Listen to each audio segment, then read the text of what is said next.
All right, board members, please take your seats. The time is now 7:15 p.m. Good evening, good evening. I hope everyone has had an enjoyable summer.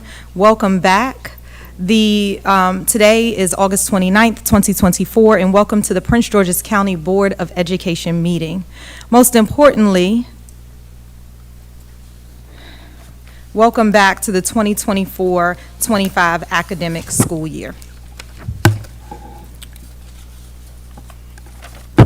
Just give me one sec.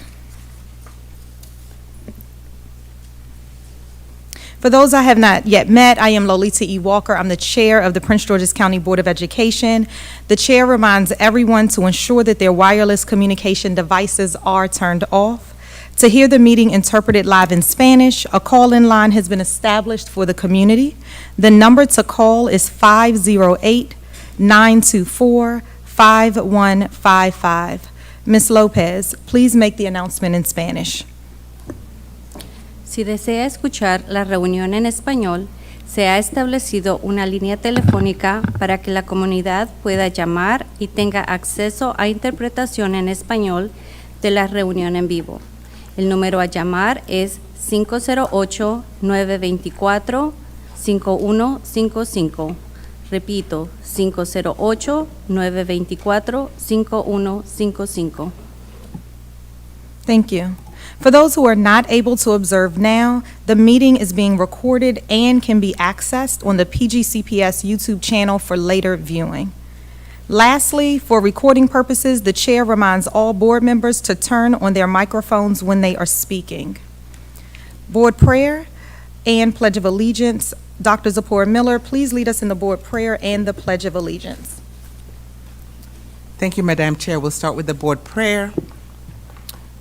O God, we pray to administer that which is just in all educational policies, being ever mindful of your guidance, steers to action with love, wisdom, and understanding. Amen.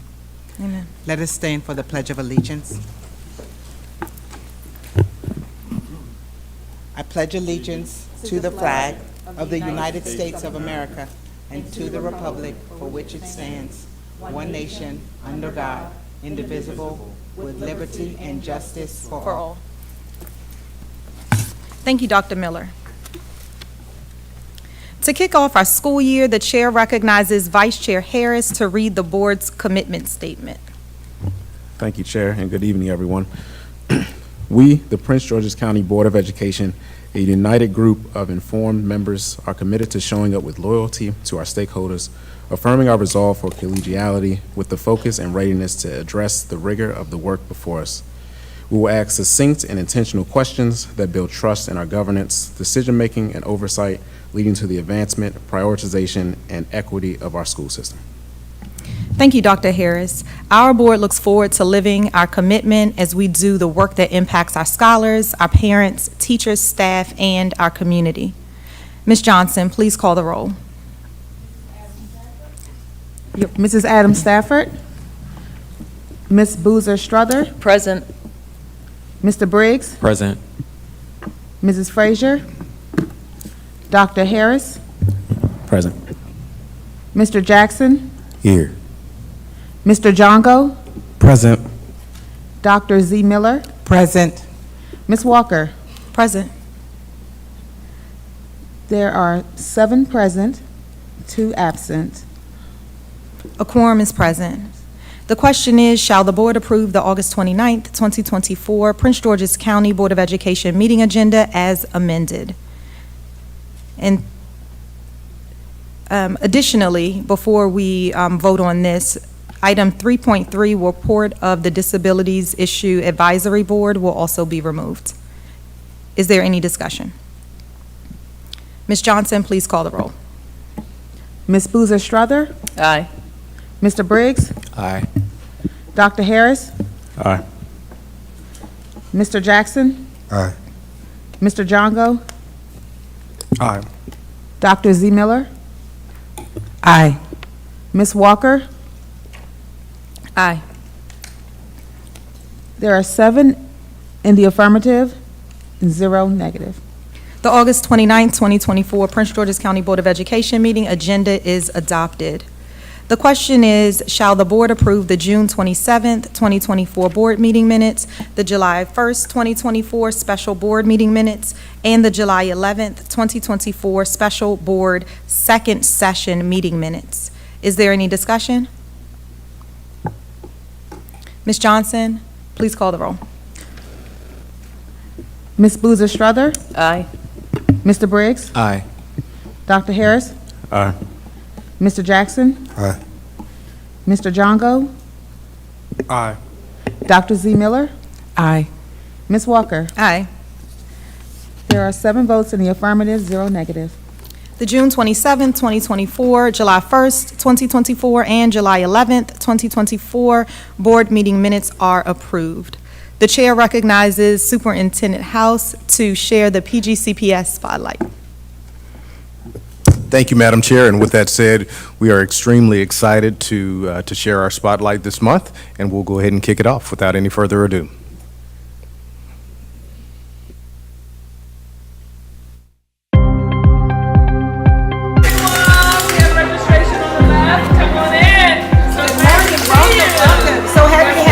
This is a big place. Prince George's County, almost 1 million residents, Maryland's second largest, home to 206 schools, count them, and 135,000 students. This is our professional educator induction program where we invite all of our new hires for 3 days of professional learning to prepare them to be successful on the first day and beyond. We hope they walk away with resources, with professional learning, with content knowledge to prepare them to successfully meet their students on day one. This is a place where they will nurture you, where we will care for you, where we will tell you when that wasn't the best lesson plan, but where we will come in with our induction coaches and say, let me show you how you can do it better. It is an important way for new educators to learn about Prince George's County, to be onboarded. They get content sessions depending on what they're teaching. We just want to welcome them and show them, give them professional learning because that is crucial to retaining them. Build trust in them. We're not always going to be easy, but just know that they are scholars looking for structure, but also looking to be seen and heard and respected. They gave us a lot of tips as far as classroom management, as far as getting the kids engaged and involved. So hopefully I'll just capitalize on that. I hope it's going to be a good year. I'm excited and we'll see what happens next. I just look forward to positive energy. We had a lot of happiness today, and we just realized there is so much going on in the world, but our scholars need us, and they are ready to go, and so we're excited about that.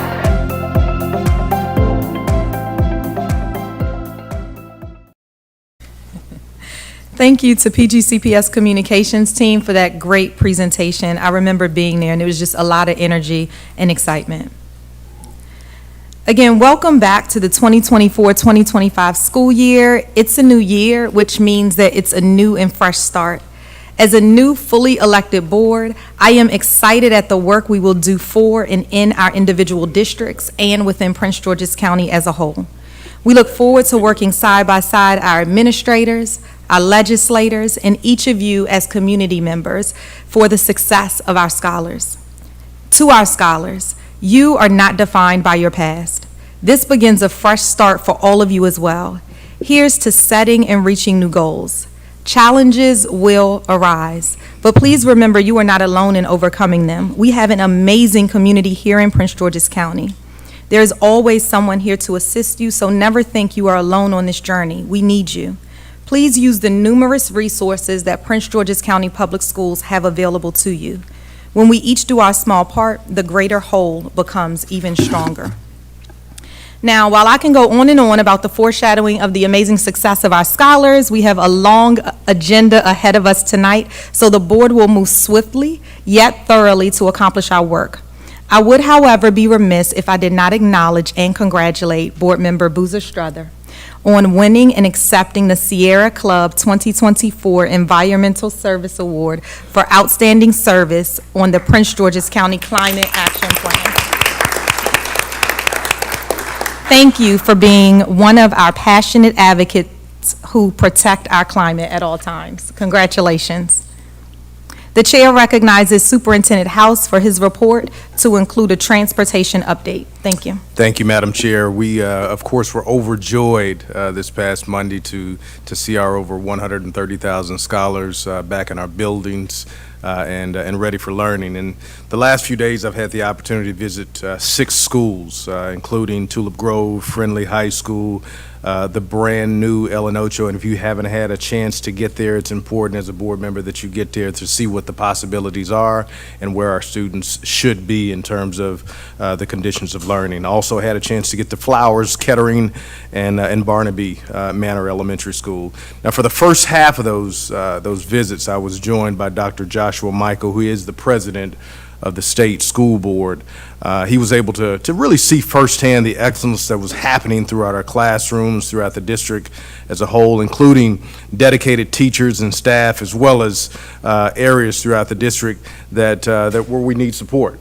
So it was a great opportunity to highlight some of the wonderful things that are going on throughout the district. Now, with that, I know some of our families have experienced the registration and transportation successes and challenges. And we want to take a moment, or in a moment, we're going to provide update regarding our transportation implementation. But I'd like to make a few comments about registration first. As you all know, PGCPS moved to a new information system to enhance and streamline the user experience around management of our student data. Overall, the transition has really gone as planned and as expected with student registration, but for example, we are trending very closely to last year in reference to the data and the registration of students. In limited cases, about 5% of all registrations duplicated themselves in terms of records, and that process has created some challenges, but we're working through it. This is a data quality control measure, and our central office registration team must resolve it before families can continue to register, which is what we are doing. Now, implementing a new system with a learning curve is definitely something that we are working through. And my chief of IT and chief of accountability are both working extremely hard, and we'll take a little time right now to speak to the process and the status at this particular moment. Dr. Strader and Dr. Zuckerman? Any items that you guys want to share? We had a chance to, there we go. All right. Thank you. Sorry, I just couldn't get my light on. Thank you, Mr. House. As Mr. House said, we're in the middle of registration season, and moving to our new student information system has been relatively smooth, but a few pain points on just the front end of registration. If there's any families, for example, who may have submitted a duplicate record, as Mr. House said, we're working to clear that. That's about impacting about 0.5% of our overall student population, so about 1 student per school right now, and so we're just working through that with families. But overall, Dr. Strader and I thought it'd be helpful just to paint just a quick picture of just our registrations to date, so the school board and public has a sense of the volume and just when the registrations are occurring. So I'll just turn it over to Dr. Strader just to talk a little bit about the trend line with student registration and just some opportunities for us as a school district, especially with the new student information system, to implement some steps next year and future years to move the time of registration just earlier in the summer. That would just create a lot of relief on our schools if we can shift those big bar graphs over about 2 spaces to the left on the screen. I think we'll give ourselves a little more breathing room on the first day of school. So, Dr. Strader? Yes, good evening. So the chart that you see here before you is actually, as Dr. Zuckerman and Mr. House have shared, is very similar to the trend lines that I've shared with the board over the years, starting in 2021 to now. The important piece to understand here is the volume, right? So to date, our system, we've had approximately 32,000 hits to the system. 32,000 times our registrars, our staff have had to go in and touch these records to approve registrations, to send the registrations back to parents because of missing documentation, Those interactions back and forth take time. But again, the volume, over 32,000 of those to date. And you can see the bulk of them actually occur that Thursday and Friday before school starts. And Monday, of that 5,764 you see there, 4,200 of those occurred on Monday, the first day of school. So again, if there is any way, there will be a way, we're going to work towards that goal this upcoming school year for next school year to try to move the volume, that great volume of registrations, to earlier in the summer. What has really changed from this system, from our last system, is the data quality aspect. It's all front-ended now. So now our parents are confronted, our schools are confronted with getting the data right up front. The data has to be right for the students to get into the system to receive their schedules. So our data quality is far surpassing where we've been in the past. We can't just let students slide into the enrollment process and then neglect to get back to update those records later. So again, this has been a much improved process from a data quality perspective. We just need to get caught up in our end users understanding the systems, our parents understanding the systems, and all of us understanding the impacts of the delays in accessing the system. So I think it's become quite clear on what it is that we need to do in the future to improve upon these activities moving forward. One other thing I would share from an enrollment perspective, for all of us to support our communities and our families, we're still at over 4,500 students in need of immunizations. So we still need to get the word out for our students that are struggling to find those immunization access points to get those, because that impacts our funding once again and could impact those students' registrations moving forward. So there's a lot of work going on. Many thanks to our schools, our registrars, our counselors, everyone that's involved in this registration process, as well as our parents for their patience in getting through this process. But there is still a lot of work to be done. We've resulted in right now about 15,865 new students enrolled to the district.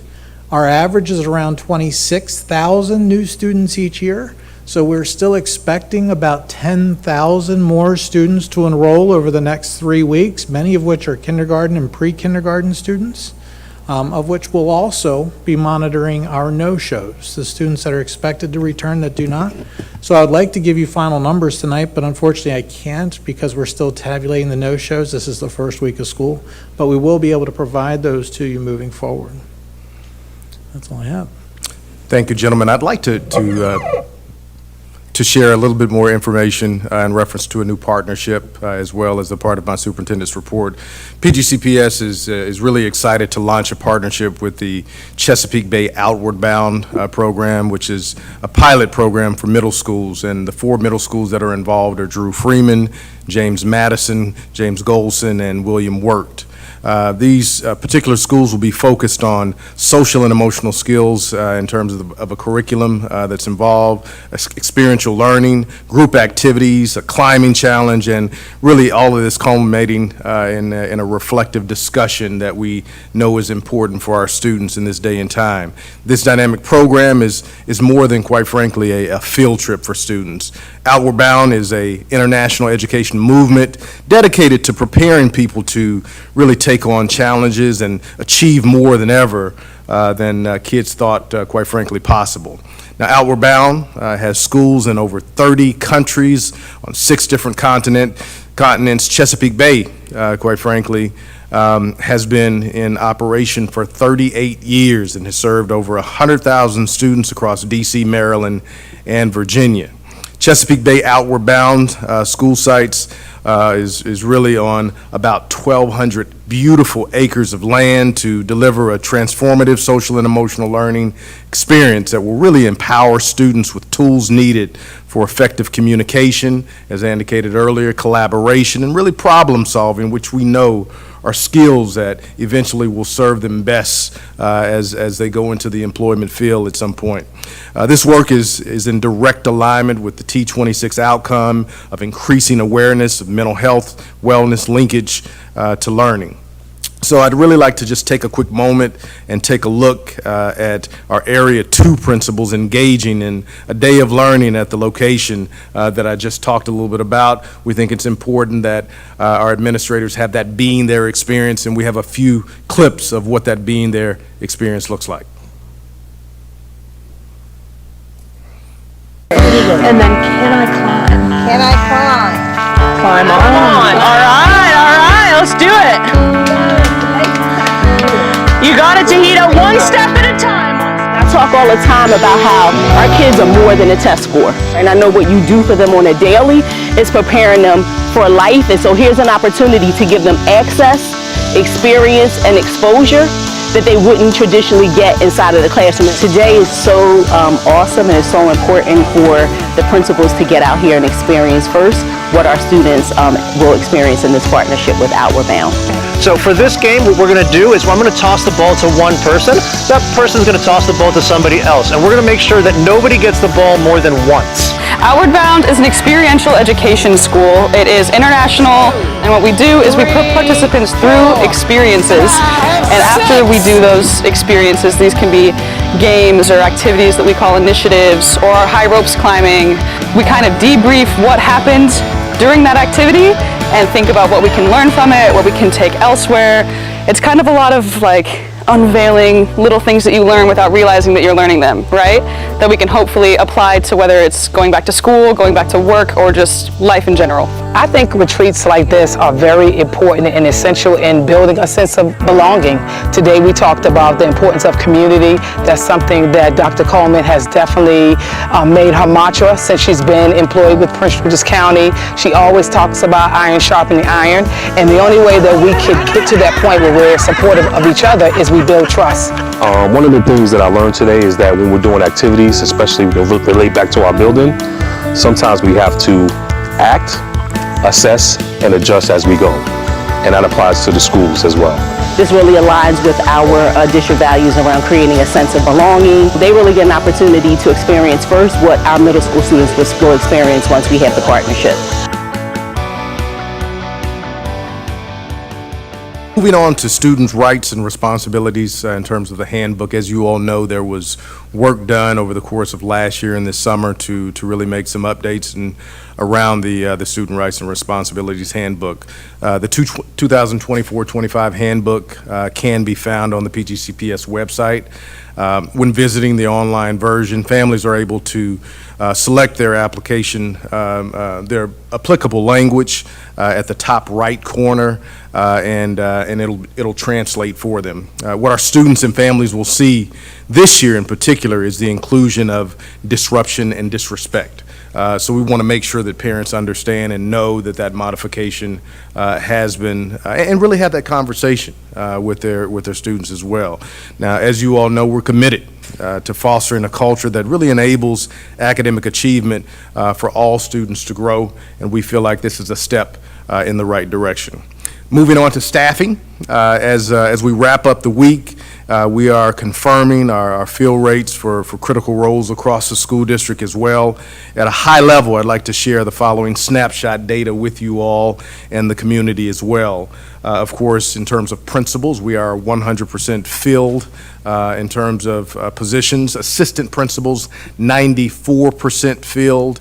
Teachers, all school-based positions, 86% filled, and teachers of record positions, 88% filled. Bus drivers, 74% filled. There are 47 applicants that are in the hopper, so that number should be going up.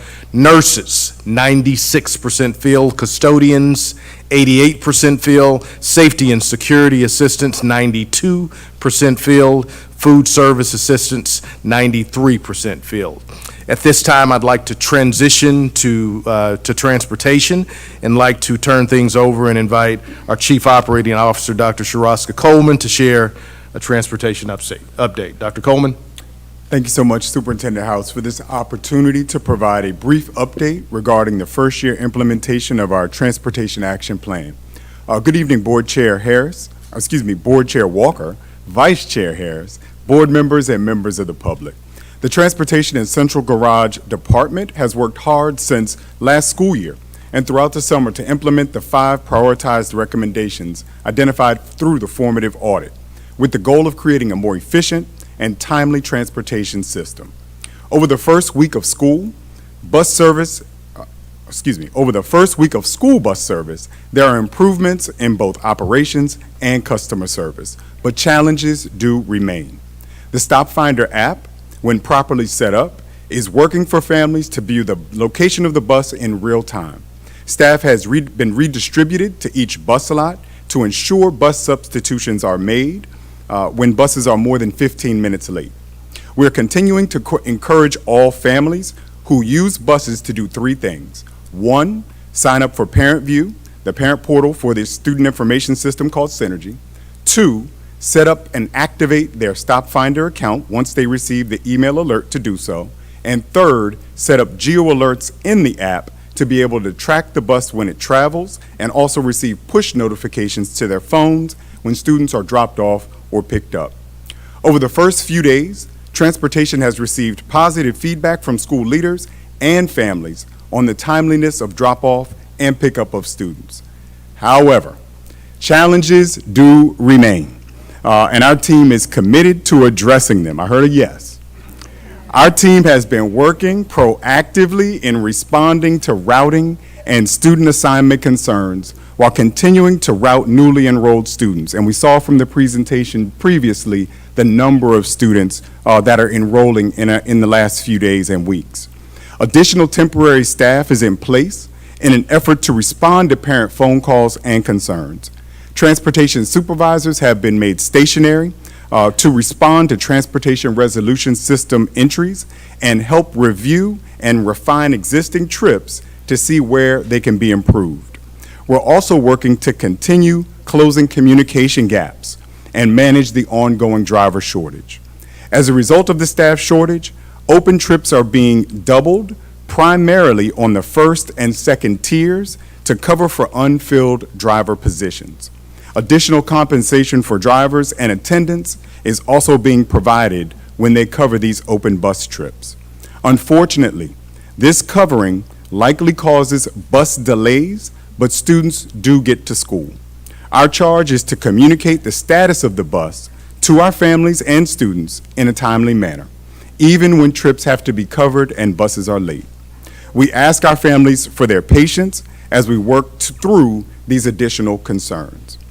We are continuing to work with our colleagues in information technology, data and accountability, and academics to manage the challenges that we are facing.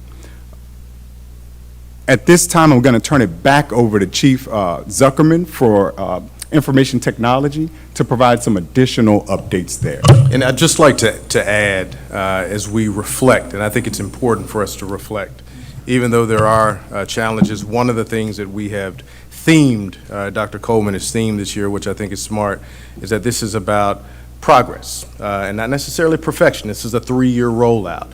And as I reflect on where we were this time last year, we're in a much better place, even though we want to continue to get better. And that's what this is all about, is continuing to get better. Dr. Zuckerman? Yeah, I just want to add that the spotlight that through the formative audit, through bringing on a new system, we've had a chance to take a look collectively, just all of us here, Dr. Coleman, Dr. Strader, me, others, just at our underlying processes. And in many cases, the end result of a bus that's not scheduled is not necessarily stemming from the Department of Transportation per se, but by processes that are upstream that we collectively need to address. Some of it are related to registration, some of it related to capturing program codes correctly in our underlying data files. And I think putting the spotlight on this work this year has been, it's led to some progress, as we've heard, but there's going to be much more significant process improvements on the underlying processes that get the data cleanly over to the Department of Transportation. Some of you, we had some discussion about specialty programs, for example, over the summer and the right coding.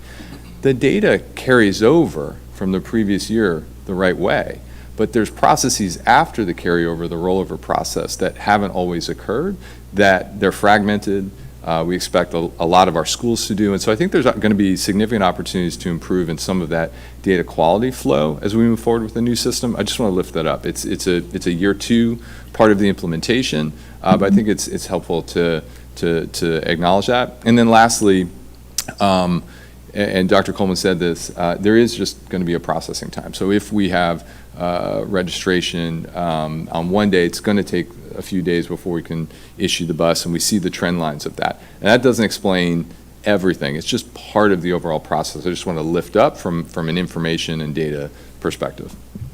Thank you, Chief Zuckerman. So if we can go back to the presentation. All right, great. Formative. Formative is a leading student transportation strategy, technology, and management company specializing in system transformation and holistic sustainability. With a highly analytical approach, Formative brings deep expertise in both education and mobility, ensuring innovative and effective transportation solutions. Our transportation system is one of the 10 largest in the country by student ridership, with over 80,000 students participating.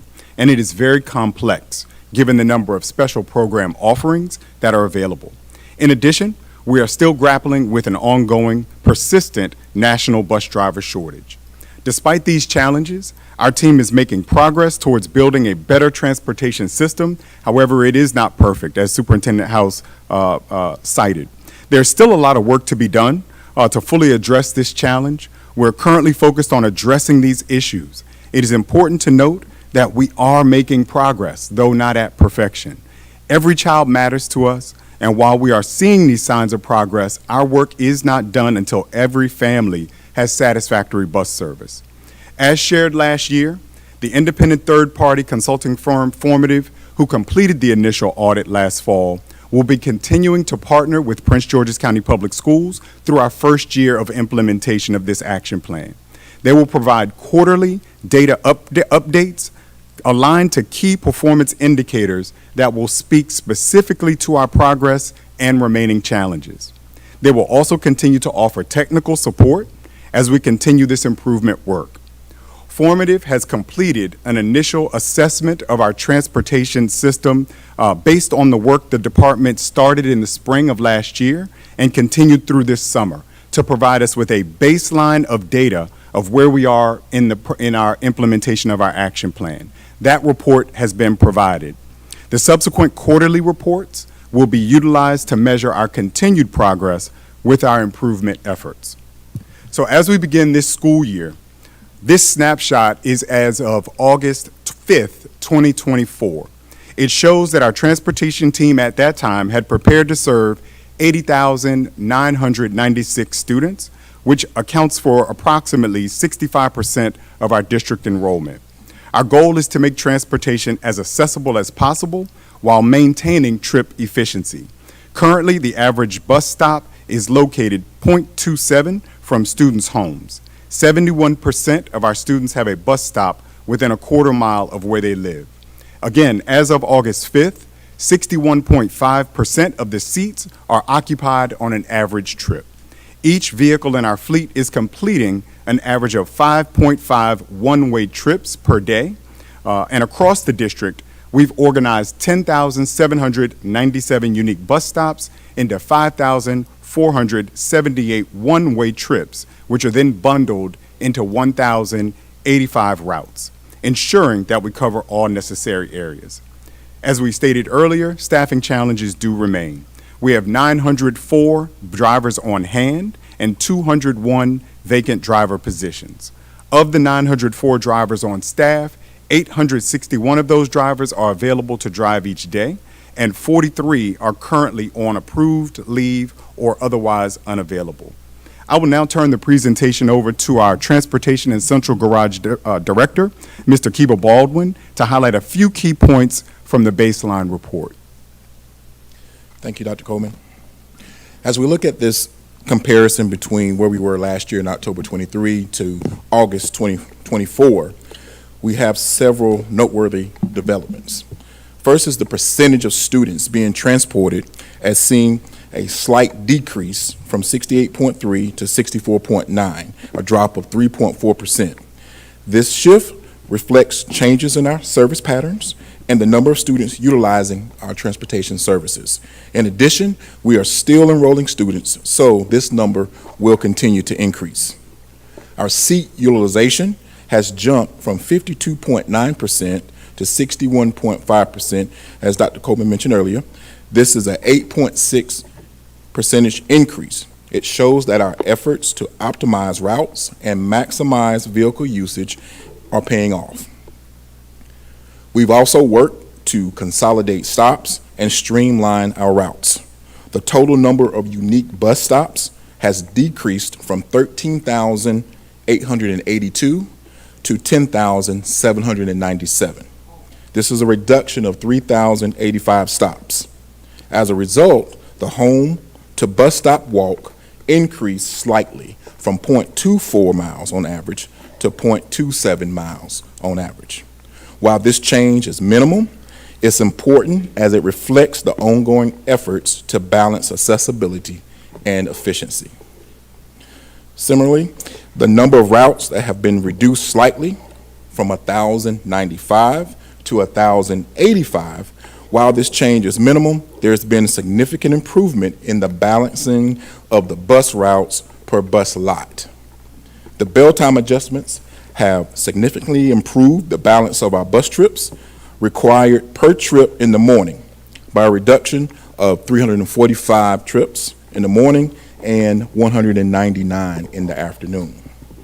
When comparing October 2023 to August 2024, the number of available bus drivers has remained flat. 858 drivers in 2023 as compared to 861 available drivers in 2024. Next slide.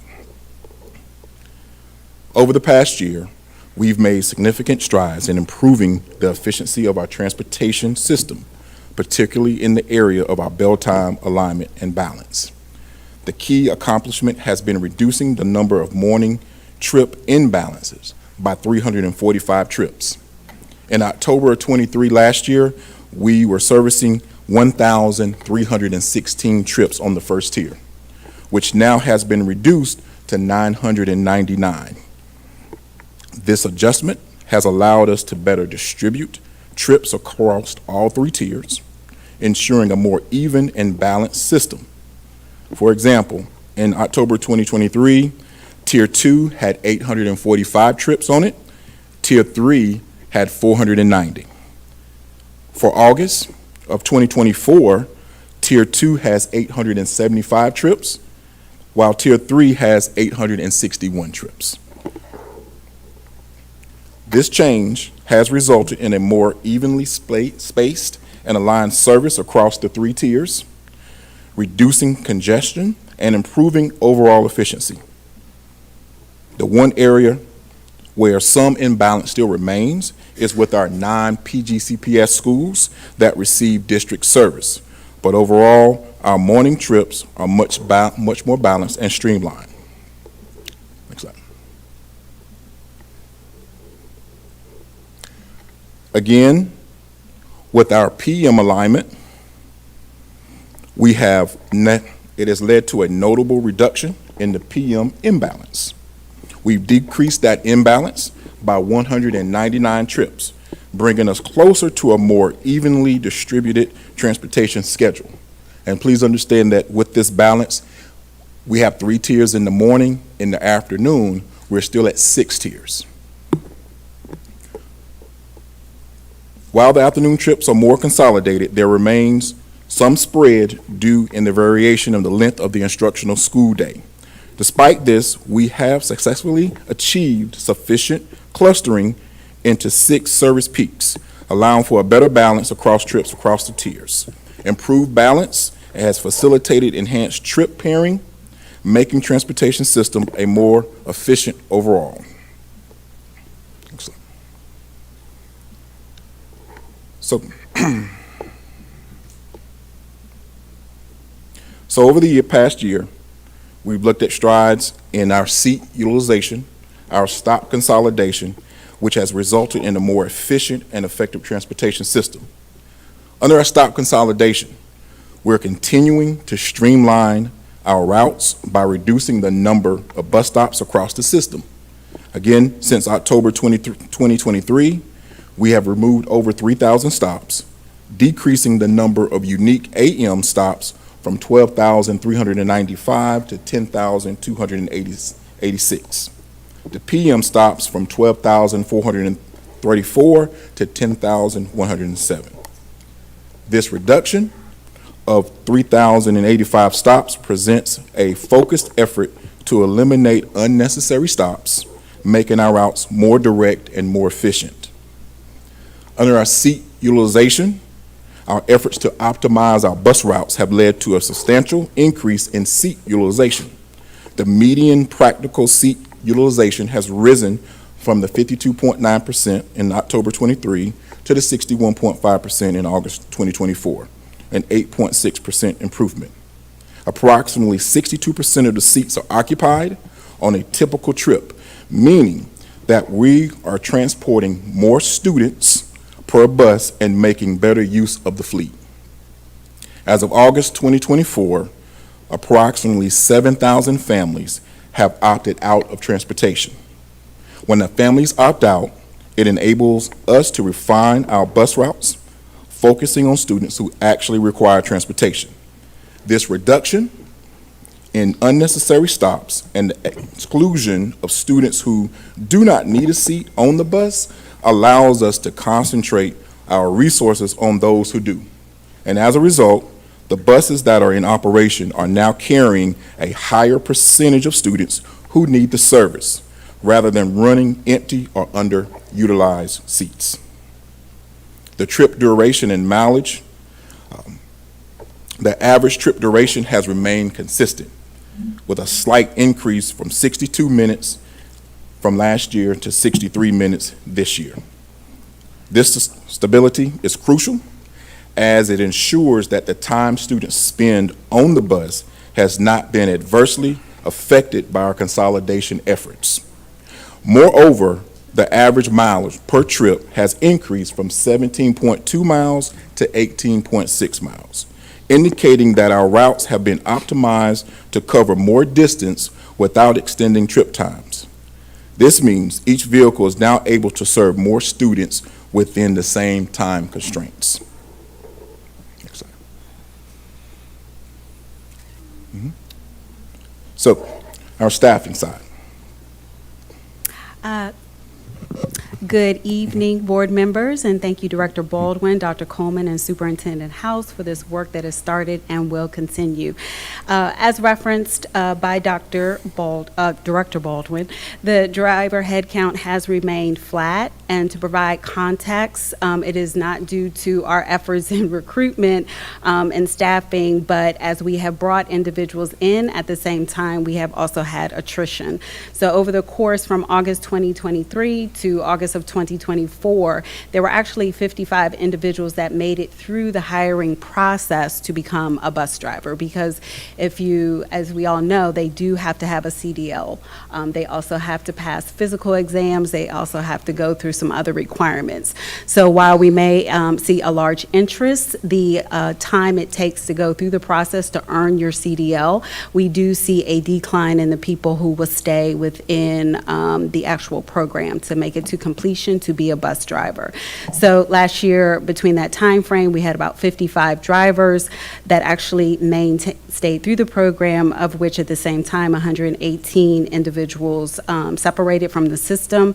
About 31 of those individuals was due to retirement. So that's one of the things that we should always remember, is that PGCPS is a place that people call home, and over about 71 individuals, which is about 60%, actually separated for personal reasons.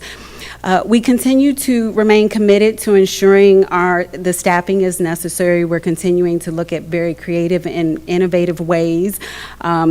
Just so that you know, to get up to this year, we actually had 40 recruitment events for transportation alone, 27 in person, and then 13 virtual. We also had some that are on evening and weekend events, and we also moved to different parts of the county to also have those events. To date, I am feeling encouraged because as of today, we have about, as Superintendent House said, between 40 to 50 individuals who are currently in some phase of earning their CDL. We have about 13 individuals who've successfully completed and transitioned to a permanent bus driver position. And the remaining training, we have about 33 individuals that are coming up for our September 9th training class. At the same time, we also are making some changes to our recruitment efforts and expanding the efforts throughout the year. We've really been heavy at the same time as our teacher recruitment, but we're realizing that we need to have almost a flip schedule. So one of the things we're excited about is we have now put our ads on the back of WMATA buses. So if you see one, make sure you honk and wave. We also have some new ads that are up in the mall at Prince George's, Beltway Plaza, Woodmore and Bowie Town Center. We have really lifted our partnership with our acting chief of communication, Luis Morales, who has actually started working with us on a more strategic and targeted social media plan. He's done an awesome job of kind of looking at our trends and making suggestions on how we can actually change some of our recruitment and then partner more with communication to reach the targeted audiences. Because of the July 1 salary enhancements, the salary has gone up from it's currently $21.98 an hour to $43. And we have also minimized a lot of the barriers. One of the things that we realized when I joined we realized probably about 3 years ago, is that it was actually costing our applicants almost $250 to become a bus driver, between paying to get the license, between paying for their physical. They were fronting a lot of costs paying for their background. So we have minimized most, if not all, of the costs so that we do pick up all of the costs so that that is no longer a barrier. So we continue to ask you to be our brand ambassador, to not only teach with us, but to drive with us. And we would be happy to give you any campaign materials that you can pass and ask individuals to come join us. So with that said, I will turn it back over to Director Baldwin to complete the presentation. Thank you, Chief Baldwin. As we finish up the trip utilization, on this front, we've seen a modest decrease in our efficiency. The goal is for as many drivers to do as possible to have 3 morning and 3 afternoon trips. When there are unfilled driver positions, the open trips must be covered by available drivers. As a result, the number of trips covered in the morning and the afternoon increases. The more uncovered trips, the more trips available drivers must make up to the difference. So based on the data from August 12, 2024, the average vehicle completes 5.5 one-way trips per half day. That is your morning or afternoon run. This is slightly up from the 5.3 trips that were offered in October of 2023. On-time arrival is likely to be compromised. The more drivers must cover open trips. We currently have approximately 938 open trips. These are the individual trips by school. Additional compensation for drivers and attendants is being provided when they cover these open bus trips. So this overview highlights both the strengths and the continued challenges for our current transportation system. We will continue to focus our efforts to ensure that we continue to meet the needs of our students and our families effectively. And with that, I will turn it back over to Chief Coleman. Thank you so much. Thank you, Director Baldwin. Thank you, Chief Coleman, as well. Of course, our goal here is to continue to get better, and this year was a major step in the right direction, knowing that we will continue to focus our efforts. Madam Chair, with that being said, that does conclude my superintendent's report. Thank you so much. We already have lights, so before we begin asking questions, the chair just asks everyone to speak directly into the microphones when you're speaking, because you are competing against the thunder outside, and air something in the background. So thank you so much for that.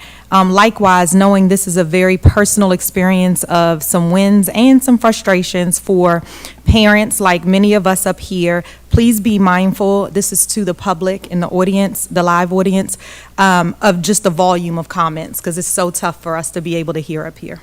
So let's begin with our questions. The first question is from Dr. Harris. Thank you. So first off, thank you for the presentation, and thank you for just this deep dive into the information, right? And on the surface level, it feels like these are a lot of really, really good changes, and we should be seeing a lot of results from it. I tell you from interacting with folks within my community, that is not always the case, right? I think that there's a lot of issues that are happening, as Dr. Zuckerman pointed out, that are upstream. I think it points back to, and I've said this before, that I think the absence of proper communication in these situations will breed some of the issues that we have. How are we properly communicating with our parents that buses are coming late? How are we properly communicating with parents that my child will be on the bus for X amount of time after they are picked up or received from school? So my question, my first question is, what are we doing to reduce the time, the amount of time our students are actually in transit in the morning and the afternoon? You would think that from a reduction of stops or you think that by clustering buses together, that equals more children or more students on the bus, which would correlate to more time on a particular bus, but then you're not using certain buses, so you should be able to stretch that further. So I think the time should be going down, but I think they might be going up. So the first question is, what are we doing to target those times? And then the second question is, what are we doing to close the gaps on communications for our parents or with our families? And I know we can't force them to sign up for Stop Finder, or we can't force them to do certain things, but even engaging at either orientation or that first day of school. I ran into several parents that were there at the school waiting for their child because they put them on the bus. And I said, hey, do you have Stop Finder? Have you used our geofence? And they said, well, I don't know what Stop Finder is. And while I realize that's not entirely a school system issue, what are we doing on our end to make sure that we have as many signups as possible? I know last time we talked about the percentage of signups. I'm sorry, I'm trying to get all my time in before you all answer. I know last time we talked about the percentage of signups that we had, so I'd like to also hear where we are with that and, again, how we plan to close that gap. Okay, thanks. Yeah, thank you so much for those questions. And certainly I'll say a piece, and I know that Director Baldwin will want to respond as well. First, with respect to the reduction in time spent on the bus, the important thing to remember is this is the first week of school. And so over the course of this time frame, the first 4 weeks of school, adjustments are made in trips to make them more efficient, right? What you see on day one, or even week 1 or week 2, is not what you'll see in month 1 or month 2, at the end of month 1 or moving into month 2.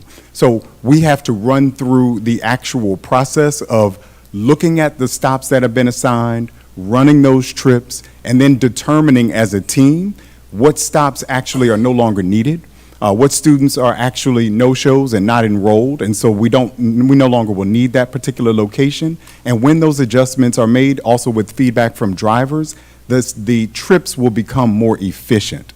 The team also looks at what trips can be combined, what routes can be combined, so that we can have a more efficient system as we move forward. So one thing that's encouraging for our parents, or I'm hoping it's encouraging, is that what you see on day 1 or week 1, the system will continue to optimize. That is part of why we have invited Formative to provide us with quarterly reports, because we'll be able to take this baseline that we just shared and be able to show, as we continue to make these trips, these routes, our bus stops more efficient and continue the work of improvement, we should be able to see movement in those metrics moving forward. So that's kind of where we are with the making trips more efficient. With respect to communication, certainly we agree. We cannot force families to utilize the Parent View, Stop Finder, Geo Alerts, but we can highly encourage it, right? And so we're asking all of our families to do those 3 things. Sign up for the Parent View account, set up their Geo Alerts, and then finally, set up their Stop Finder account, and then set up their Geo Alerts in Stop Finder. Director Baldwin and I met with all principals prior to school starting the week before to walk through each of these 5 prioritized recommendations again, and also what the benefits would be for our families if they were to complete those 3 steps. We have continually encouraged the principals and the area office team to support the effort of them working directly hand in hand with schools on how to do that work, right? How to sign up for Parent View, how to set up a Stop Finder account and what that would mean for them. And then finally, how to set up the geo alerts. In addition to that, Director Baldwin has been working to improve the school messenger process, where we are notifying families if their bus is more than 15 minutes late, or if it will be more than 15 minutes late. So he has dispersed staff that was previously centrally located to each of our 12 bus lots. And from each of those locations at each bus lot, their primary responsibility is to, 1, make the bus substitutions so that the Stop Finder app will still read the trip, even if it's a different bus, a covered bus route. And then 2nd, to send out the school messenger messages to families if the bus is going to be late. Yes.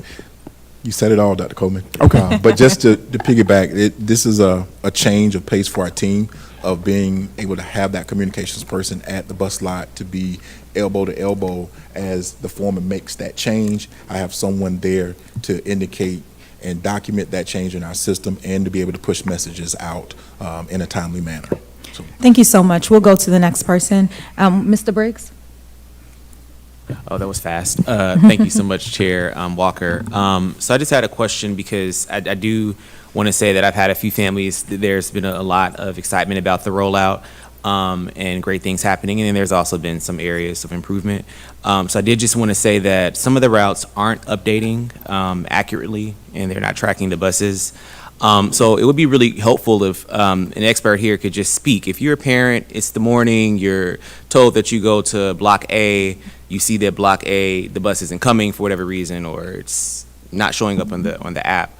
What are the steps that a parent should take to address that specific issue to make sure that their child gets to school on time versus driving their child to school or getting to work late, et cetera, et cetera? Very good. Thank you so much for the question. Director Baldwin? Yep, thank you.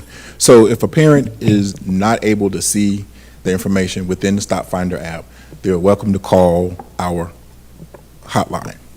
We do have people available so to answer your calls, and it will work better to locate that bus and be able to give you accurate information.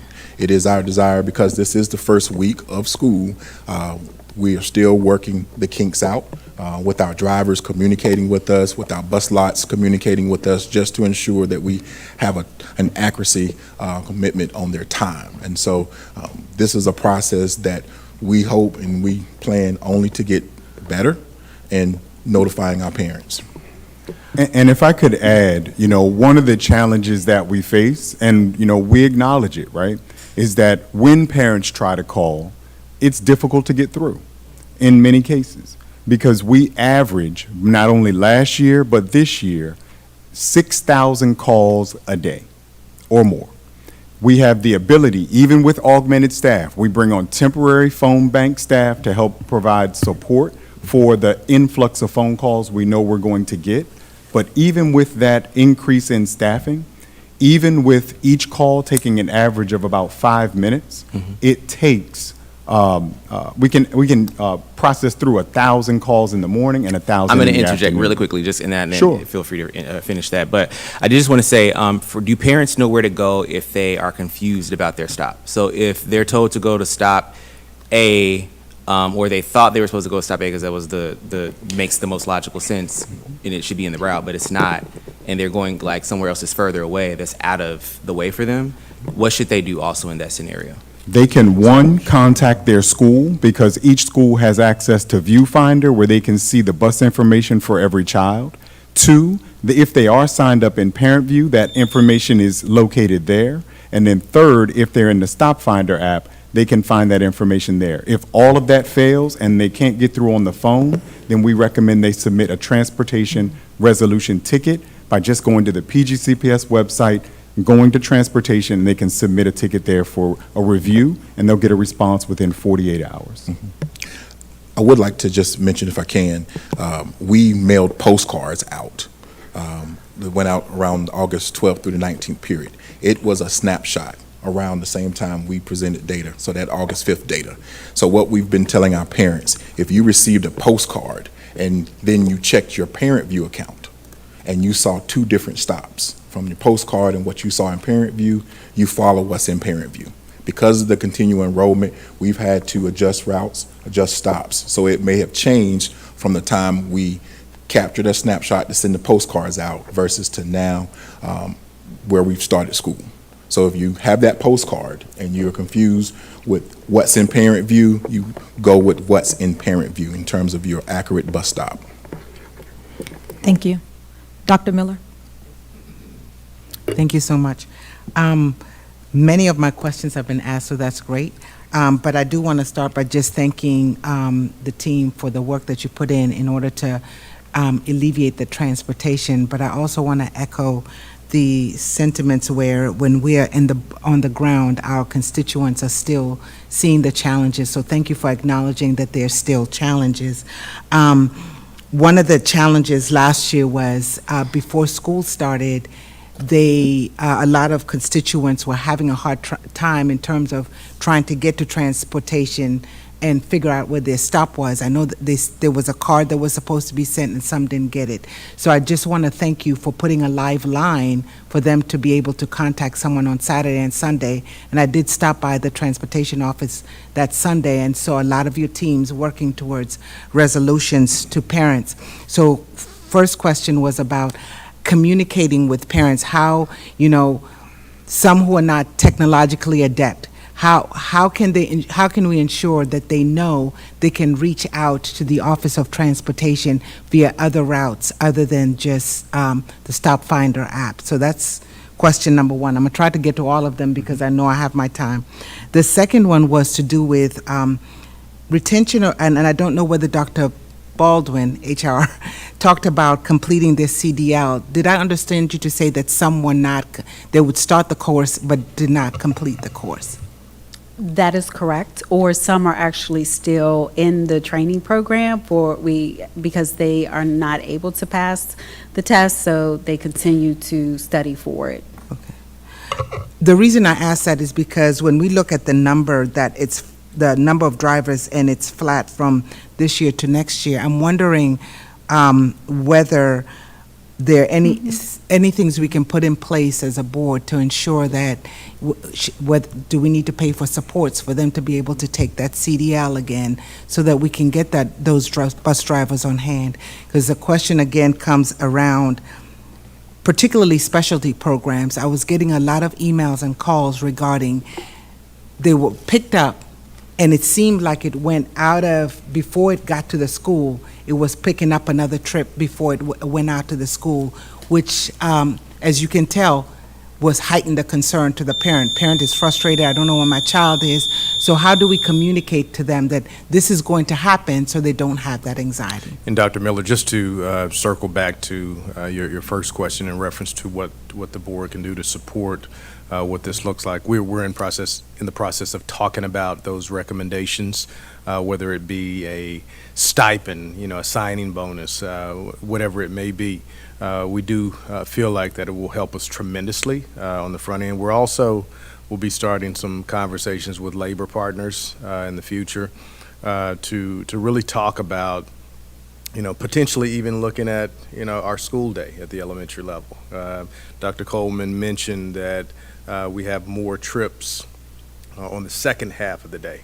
And a lot of that, quite frankly, has to do with us not taking advantage of 30 additional minutes that we have in the day. We want to talk to our labor partners about the possibility of taking advantage of that, not just for transportation purposes, but also from the standpoint of providing more planning time for our teachers in our building, opportunities to provide more feedback. That would be a byproduct from the transportation standpoint of being able to have more routes available for us to utilize. So we'll circle back with the board, circle back labor partners to talk about some of those possibilities. And going back to your initial question around how do parents get support with this technology that's available, I really appreciate that question, being a former principal, because Parent View is bigger than just transportation, right? It contains information around their bus information, sure, but it also has grades that parents can access. It has attendance, it has assignment grades, it has transcripts. And so our schools are already in a full push to get our families to take advantage of Parent View as a tool to support the instructional side. And as a benefit to that, there's also access to transportation. So we have parent engagement assistants that are also working in our buildings to provide that technology support that's needed for our families. So we really want to help them see the schools as a resource. If they don't get transportation, please speak to the schools. Thank you so much. Mr. Jackson? Thank you. We knew that, taking on this challenge will be a huge task, so I applaud you guys for devising a plan to tackle it. And like my colleagues, I've received a lot of emails and phone calls about some of the same issues that they brought up tonight. I just want to piggyback on something one of my colleagues kind of hinted at, was about the buses not being synced to the app.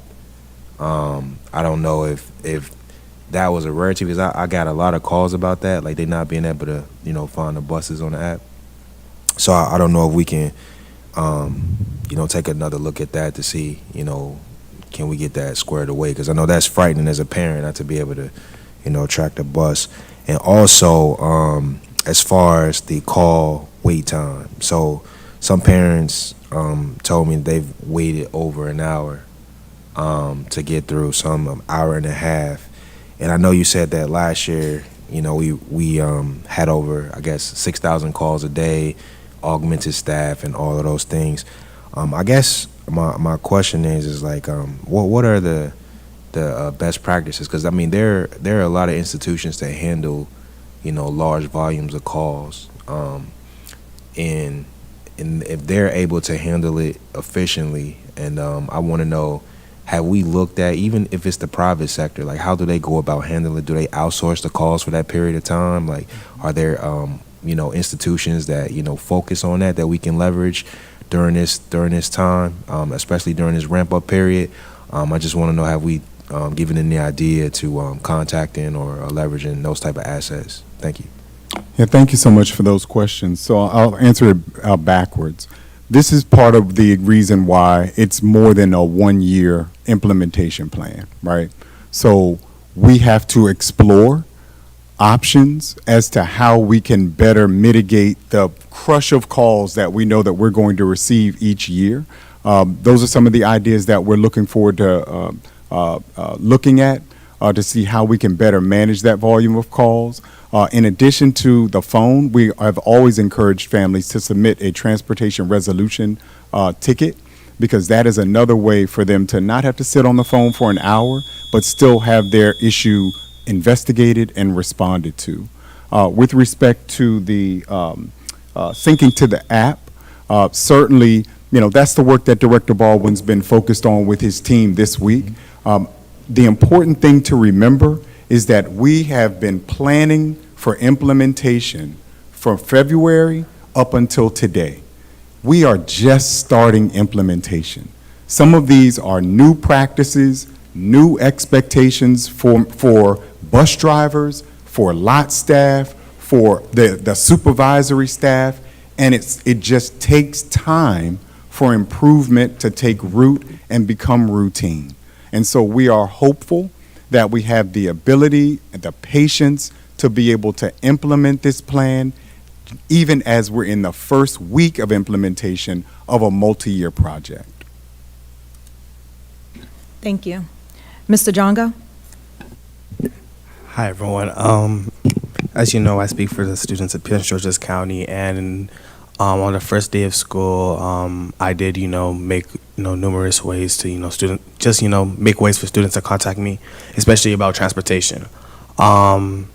I did do a poll, and then I did, have some of my SMOP Advisory Council members reach out to me just to, let me know that a lot of students, especially in specialty programs, of course, they know that they would have to wake up earlier for the bus times, and, now it's more earlier, maybe more pushed back even an hour or two before the school start time.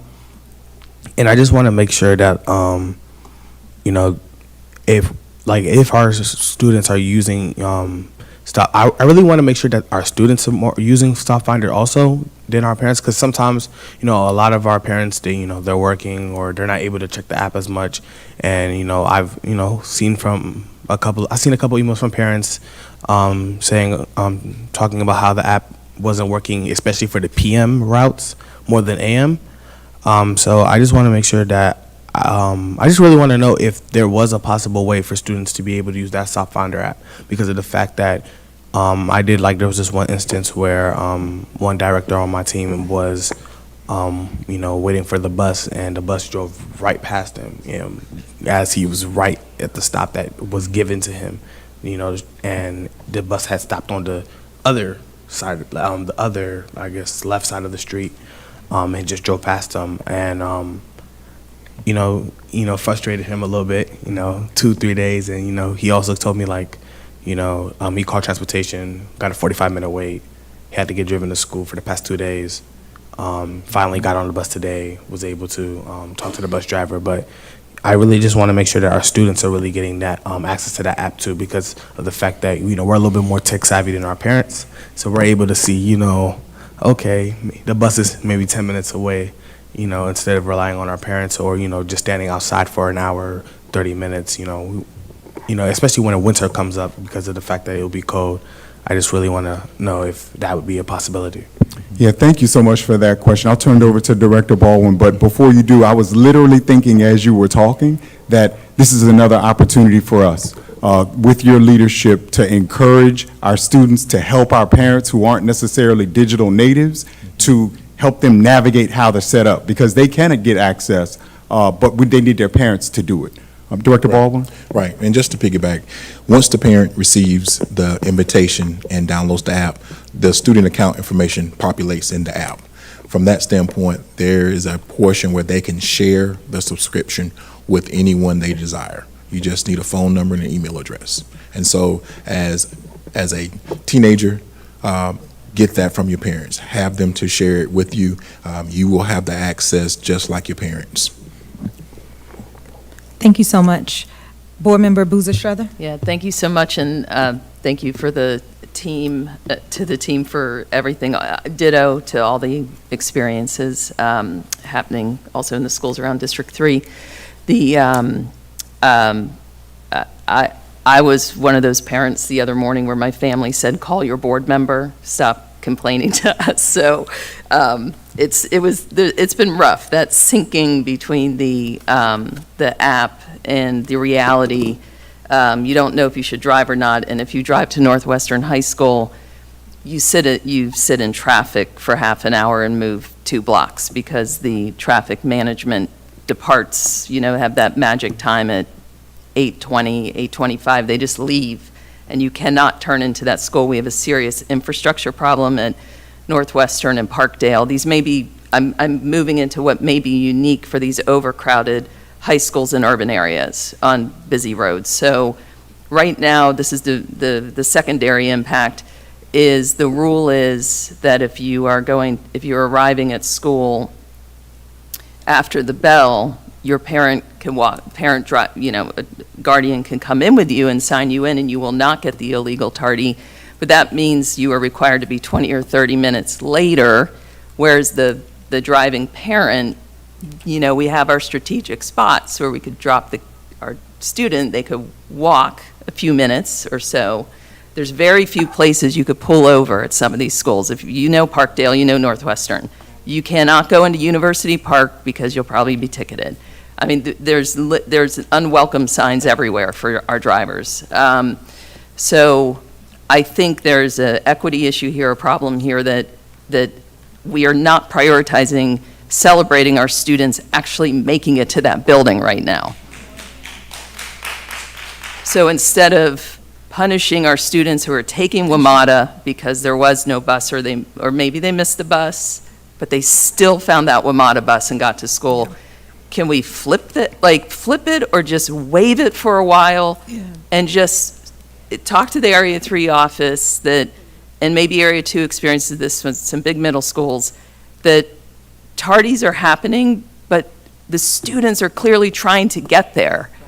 And so that is something that I don't know why that memo came out that way, but that's been really, really painful, creates a certain level of anxiety to start the day that then feeds into the whole day. Thank you.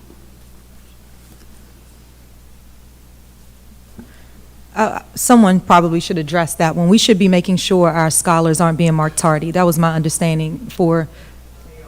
Okay, so thank you guys. So what we'll do is ensure that we're not marking our scholars tardy, especially now when we're in so much transition. And if it's already on their record, if we could just make sure that that's on a priority list to grab it back We'll work with off. the school's office to Thank you so ensure much. that that's not an issue.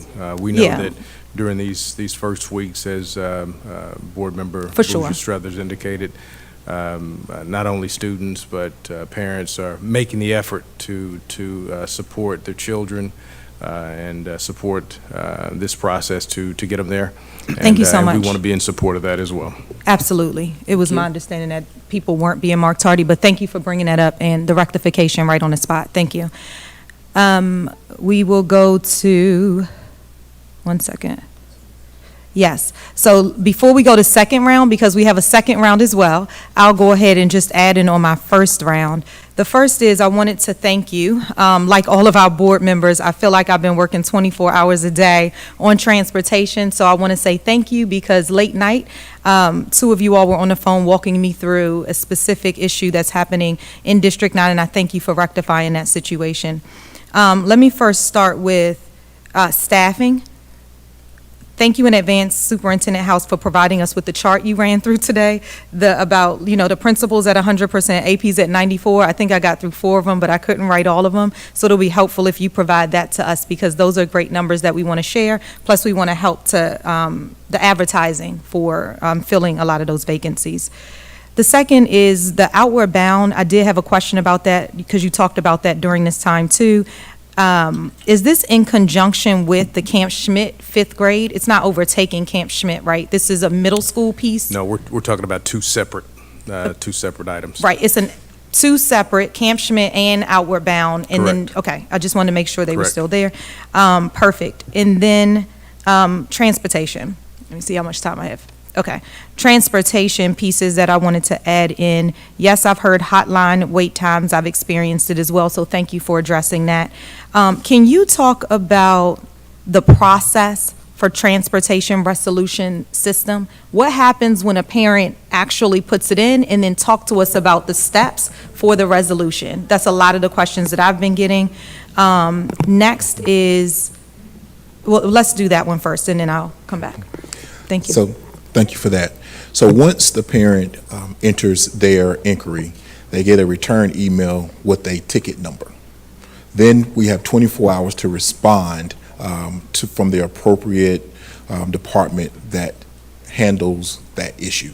And so once that happens, between the 24, the 48 hours, we like to have that response. I will say the TRS system at this point in time, we've received close to 2,200 responses since August 12th. And so this is what the team is working on to resolve. And so as they work through them by order in which they come in, they offer a response. It is verified, reviewed, and sent back to the parent. And so the parent would get an email with an explanation with that ticket number as their solution. That process can take anywhere from 24 hours to 72 hours because it may be more in depth where we have to investigate some information in order to provide an accurate response. Okay. So they hear back in 48 hours, and if in fact they have any follow-ups to that is the coaching to then call the transportation line, or is there directions in the email? You can respond back with that TRS number. Perfect. You can log back into the system and put in a response. Okay, that sounds great. Thank you so much. I'll reserve the next for the next round. Thank you. We are on our second round now, and the first is Mr. Jackson. Thank you. Great, thank you. So, yeah, my question was kind of along the same lines about the ticket and the turnaround time exactly. But I wanted to know, and I know that we're just starting up, but with the 24 to 48 hours, or you extended to 72 hours, how are we meeting that threshold? Because what I'm receiving is the parents aren't getting, responded to in a timely manner, and I just want to know, like, how are we monitoring or measuring the effectiveness of our communication back? Like, is there, and I always say, is there like some type of KPI that says, okay, if there was 1,000 tickets, they were responded? I mean, you sent out communication to parents within so many hours, like, and what percentage are we at right now? And also, it's like, since we're in the ramp up phase, like, do you intend on getting that window from 24 to 72 hours shorter? And then, so that's my question. Yeah. So, good question. So, it really depends on the type of concern. That TRS system has several categories in which the parents can choose. Right now, obviously, the biggest concern type is changing a bus stop. Well, overall, we do not look to change the bus stops until we have a firm picture. And this is to enable some stability to our routing plan, to make sure we gather the actual students who are riding the bus. So the bulk of the 2,200 tickets that have come in are all mostly retaining to bus stop changes.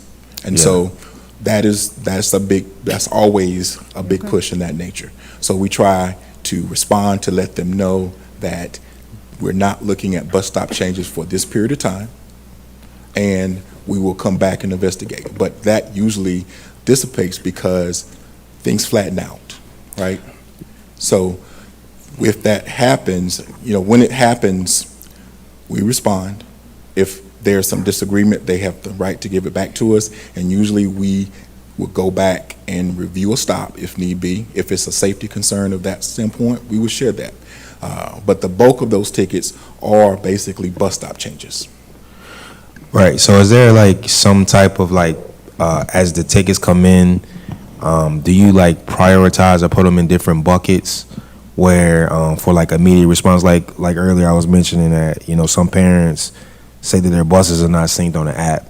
And I think it's unreasonable to ask them to wait 72 hours. Correct. To figure out what a bus is. So yeah, go ahead. So daily for that process of looking at to link to the app, we are doing a daily review that's separate of that system. We're not waiting for the parents to tell us that, hey, the app is not working or I can't see my bus. So I have another internal process that we are reviewing every day, morning and the PM, to ensure that every bus is linked to the app. And so that's an internal measure that's new for this year. And so as we created the process and we're implementing, we start to see there are little cracks that we're working to fix. Well, my last 15 seconds, I just want to say, so how are we doing as far as meeting that internal goal of the 24 to 72 hours? Like, what is the number where we at, like, percentage-wise? So I can't give you percentage-wise, but we have answered close to 180 of those ticket responses. Again, I can't, within that hour, within that time span, it is really based on what the question or the question of the ticket and how much research has to be done to be able to render a solution. I can give you the percentage at a later date. Thank you so much. Mr. John, go second round.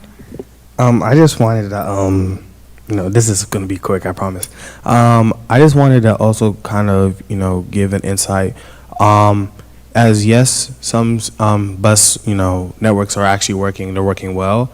Students are getting to school, but then they're faced with the problem of the security enhancements in the beginning of the building in the morning, where there's a big line Like you might be able to get to school, like if school starts at 7:30 and you get to school at 7:15 or 7:10, but there's a line that's almost wrapping around the school of students waiting to, be checked in by the security enhancement line. I just want to know, is that also being, like recorded? Is that showing? Because at the beginning of the day, that does interrupt first period, especially because I've heard that some students are out, maybe even 8 o'clock, they're still outside, and that's also infuriating to parents and to students because of the fact that they do want to learn and they do want to be able to get into class on time because there's a whole morning schedule, and especially because I know right now not a lot of students have lockers right now, but once we get into the lockers and everything else,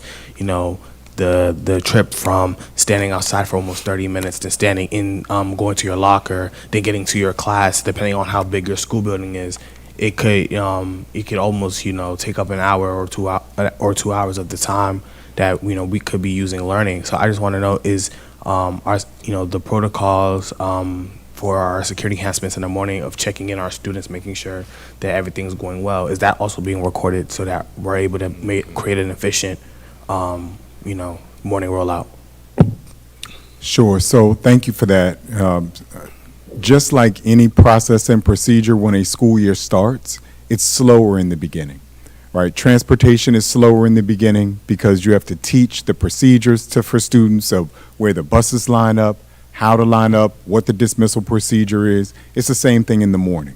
And so there are students who are unfamiliar with how the security enhancements work. There's also changes in staffing where they are also learning these new processes and procedures. And so it is slow now. Yes, it would be because people are getting accustomed to it. But as time moves forward, people will become more adjusted to the expectation, and it will naturally speed up. One of the other things that I would say is that each school team also is thinking about that feedback, right? Like every principal, every administrative team wants to maximize instructional time. And so they are also looking at that same question that you just raised. I'm using William Word as an example. A new building that just opened, beautiful building, has security enhancements. One of the things that they had to look at, because they had a bottleneck on those first couple days, they had to shift and open multiple entry points for the building so that now you didn't have one key bottleneck. You had several entries for the building so that students could come in from multiple locations and shorten the lines. So those are the types of adjustments, along with getting accustomed to the expectation, that will speed things up. When we rolled out the security enhancements last year, we had that same phenomenon. The lines were longer. It was a change for everyone. But as we got more comfortable with the process, it sped up dramatically. Thank you. Thank you so much. Dr. Miller? Thank you. Thank you, Board Member Jongo, because that was going to be my same question. So I'll just piggyback with a follow-up, because I know last year that process was going smoothly in terms of them going, and I did receive an email from constituents saying, hey, take a look at this picture, and yes, there was a line that was wrapped around. But my curiosity was, it wasn't the annex, it was the actual main building where they are the upperclassmen. So I'm wondering, does Bowie have the infrastructure or the equipment that if they decide to have additional entrances to expedite the entry into the building, something to look into so that they can expedite the entry into the building in the morning? Thank you for that question. We would need to follow up directly with Bowie High School, because in addition to the additional equipment, they also have to have the staffing to be able to support it. So because they have multiple buildings, that's also an added challenge because that splits the staff that they have available. But certainly we can follow up with Principal Kautzer and the team and see what he recommends as far as any adjustments. Okay. Thank you. I had the second question, if I still have time. This is segueing from transportation to the students' rights and responsibilities. Superintendent House, you mentioned that the new one is posted on, and I know this past summer you asked for feedback from various stakeholders, be it teachers, administrators, and in order to make the changes, because there were changes that needed to be made. That being said, is there going to be any professional learning for all of the stakeholders, teachers, administrators, and parents and students, so that they can understand what the changes are and the expectations for consistent implementation across the board. So that is one of the expectations for our schools team, is to not only ensure that schools are having that conversation with students, so students better understand the Students' Rights and Responsibility Handbook, but we also ask students to take that information home so that they can share it with parents, so that we have a circle of information and a circle of understanding around exactly what it is and what some of the modifications are as well. Thank you so much. Seeing no more lights, I'll ask my final question and look to close this section out. The two pieces that I have here is regarding younger walking scholars, their safety. I've received a few concerns and wanted to confirm, as you optimize systems, can you also confirm that you'll look at the walk routes as well for our younger scholars, elementary school in particular, to just reevaluate the safety that's there? Okay. Absolutely. Thank you. Perfect. That's what I have for now. Yes, And ma'am. I just wanted to say thank you all so much. I know that we're in week 1, and we're looking forward to week 4 already. For all the optimization. So just saying thank you to each and every one of you all. Thank you for the parents out here who have been more than patient, for lack of a better word, as these systems get optimized. Thank you for your calls. There's been a lot of resolution, and there still is a lot of frustration and concern. But on top of that, there's also wins. There's also resolutions that have happened that we've seen personally. So I just wanted to say thank you publicly to the entire team who's working tirelessly, but we know that there's still work to do. Thank Thanks. We will move now to the chair recognizes Board Member Briggs, the Policy and Governance Committee Chair, for his report. Thank you so much, Chair Walker. Going to move quickly. So in keeping with the Board Policy 9340, Policy Development, the Policy and Governance Committee is responsible for reviewing policies, suggesting changes, and voting on whether to send the policy to the entire board for consideration, with the recommendation to seek public input. The following policies have been approved unanimously and are being sent to the full board. Board Policy 5121, Grading and Reporting for Elementary and Secondary Students. This policy provides guidelines for standardized grading processes, reporting of grades to parents and guardians and students, and grade change authorization. In Board Policy 5134, School Clubs and Organizations, which is a rescission, this policy was developed to govern how school clubs and organizations function. The committee recommends that the policies be considered to seek public comment. Thank you, Board Member Briggs. So the question is, shall the board accept the Policy and Governance Committee recommendations?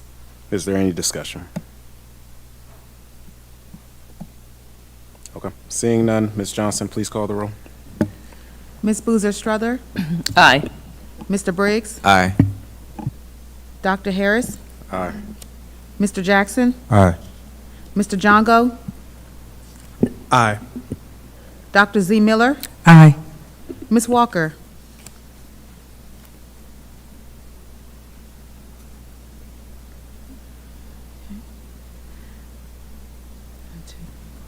There are 6 votes in the affirmative, 0 votes in the negative. Yeah, correct. Okay, thank you. All right, moving on to item 3.2, colleagues, Operation Budget and Fiscal Affair Committee Report. In the absence of Chair Adam Stafford, I'll give this report in regards to the, the Operating Budget Oversight Committee. So colleagues, as you may recall, this past budget cycle, we passed an amendment submitted by Chair Adam Stafford for the Operating Budget Review Committee. The PGCPS Board of Education would establish a citizen advisory board to support in the oversight of the PGCPS budget. The group would work collaboratively with the board's budget directors to provide board members with community input and insight into the overall operating budget. The Operating Budget Review Committee, or OBRC, as a standing committee which reports directly to the Board of Education and serves as a channel for public concerns, advice, and information to reach the board. The committee shall receive from the community or the board concerns, information, and inquiries about matters within the within the board's responsibility and research issues as appropriate. Colleagues, on board docs, you will see the Operating Budget Oversight Committee application. The question is, shall the board adopt the Operations Budget and Fiscal Affairs Committee recommendations to open the application? Any discussion? All right. Ms. Johnson, please call the question or the roll. Ms. Boozer Strother? Aye. Mr. Briggs? Aye. Dr. Harris? Aye. Mr. Jackson? Aye. Mr. Jongo? Aye. Dr. Z. Miller? Aye. Ms. Walker? All right, there's 6 in the affirmative and 0 in the negative. Moving on to item 3.4. Let's scratch 3.3. Item 3.4 is the Climate Change Action Plan Ad Hoc Committee. I'm giving that report. And so, colleagues, I am excited to report on the Climate Change Action Plan Committee, or CCAP, as we call it. We are an ad hoc committee of 14 amazing members and 5 students on the board. I have the opportunity of chairing this committee along with my co-chair and colleague, Pamela Boozer Strother. So the Climate Change Action Plan Ad Hoc Committee is developed by 22 diverse climate experts, is a roadmap for change and a call to action to empower our students, staff, partners, and administration to work together to transform our future on an economic, social, and environmental level. Since the adoption of CCAP, the members have begun implementing their 8 priority areas. And I just wanted to share a few highlights that I'm excited from our last meeting and our work that we were doing before the summer. So the first is a committee work plan. We actually put together a guide as we navigate through completing the committee's 8 priority recommendations. This can be found, this will be uploaded later to board docs. This is a tentative schedule of topics and reviews of discussions during the Climate Change Action Plan. It includes things such as discussing turf fields, reducing soil waste, conversations around solar panels, as well as transportation and reducing the carbon footprint. Just this past OBAFA meeting, myself and Chair of OBAFA, Adam Stafford, actually discussed engaging in specific opportunities to address projects at very specific schools based on what's needed at the schools. Again, this could be the reduction of our carbon footprint. This could be solar panel installation. This could be, again, the climate resilience as it refers to stormwater management and things of that nature. Speaking of grant opportunities, we actually received a $4 million grant from the Maryland Energy Administration, and this will be used to help us reach more net zero standings on schools. Another achievement is on receiving our $72,000 lighting grant application, as well as a $5 million electric bus grant. And so this is a new way of transporting students. The buses are part of our new and upcoming fleet, and this award has allowed us to purchase 40 buses, of which 20 have been delivered. And so we're currently working through building up the infrastructure for those buses. Something exciting to mention to board members specifically, item 6 on your document from board docs, is green schools. So the purpose of being a green school is to facilitate a cultural shift. It's about what the educators and students are doing both inside and outside the building to help us reach our goals that are outlined in our Climate Change Action Plan. In order to achieve this, you have to be doing systemic sustainability within the school. It has to be a reflection of student-driven practices and as well as community partnerships. In that document, you'll also see the breakdown of how our districts currently stand on our green schools. Presently, we have 150 out of 200 green schools in PGCPS, I'm excited to announce. And again, you'll see that breakdown based on districts within your document. And of course, the goal of the committee is to have 100% green schools across the board. And later this year, we'll be putting out a video for our 2024 CCAP end of the year, exciting announcements as well. I'll turn the floor back over to you, Chair. That concludes our report. Thank you so much. I think that was really exciting. Did y'all hear grants and money? And okay, all right. Just wanted to make sure. We're moving now to public comment. The chair recognizes the registered speakers for their public comments. The board will recognize your comments. The board will recognize your comments but will not address them. Registered speakers have 3 minutes to make their presentations and may not relinquish any part of their speaking time. Speakers may not address individuals or issues with profanity or derogatory terms. You will be warned once. If you continue, your comments will be muted and you will be removed from the meeting. Speakers are encouraged to use titles rather than names. For example, chair, board member, superintendent, principal, etc. There are 14 confirmed and 3 unconfirmed, although I see a couple of people who was unconfirmed. So we will move forward with each person that has already registered. Our first speaker is Isaiah Smith, second grader from Maya Angelou French Immersion regarding transportation.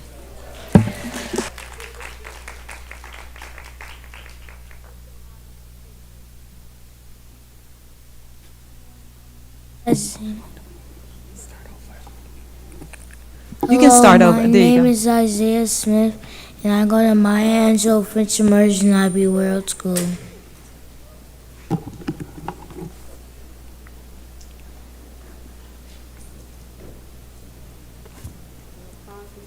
Missing time to eat breakfast. Problem is, the bus is getting me to school late, and I'm missing time to eat breakfast. I want to get there early so I can eat the breakfast that they cooked.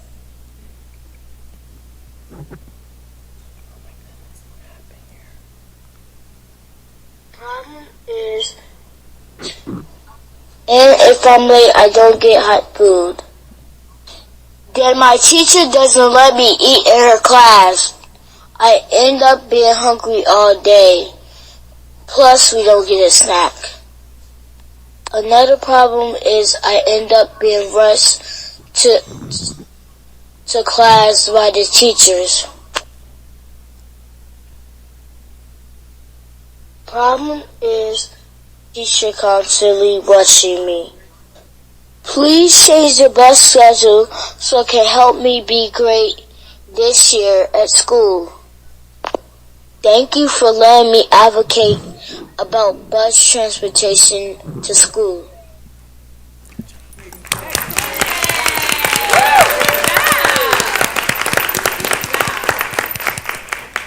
Thank you. Thank you very much. Next is Teresa Smith, individual regarding transportation. Good evening, everyone. Board of Education and Administration. This evening, I'm presenting concerns about transportation and acknowledgement of some activities from the special education program. First, transportation. As a mother of children with special needs, I know this population is the most vulnerable at bus stops when traveling to and from home. I inquired last school year about safety due to the modifications being made to adhere to the policy related to mileage and bus assignments. I was assured that safety was the priority. Unfortunately, there is a breakdown at the assignment level with bus stops. Therefore, I request that the methodology used to determine the safe pathway to a bus stop is examined. Here's why. To get to the assigned bus stop for one of my children, they have to pass a current PGCPS bus stop, then placed into the zone of danger due to the lack of sidewalk signage, along with the facing incoming and outgoing traffic due to our neighborhood flowing traffic one way in and one way out. Furthermore, the view of pedestrians is obstructive until a driver nearly reaches the cross intersection because of the incline or slope of the main street. I personally had to pull a child from being hit by a courier who failed to stop for the bus that was being unloaded. And this is no different from the Uber or Lyft drivers who fly through the neighborhood during drop-off and pickup times.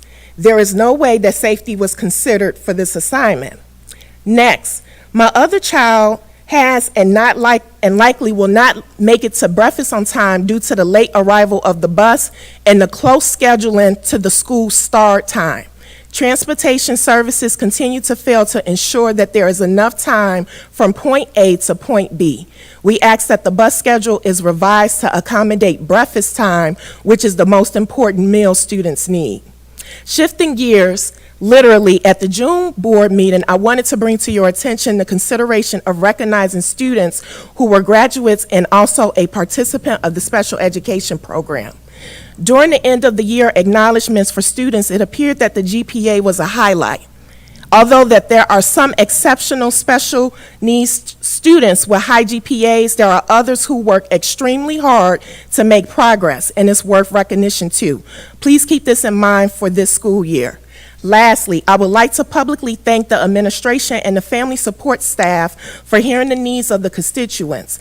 We met over the summer, and right before school started, a town hall was held, items which we had requested.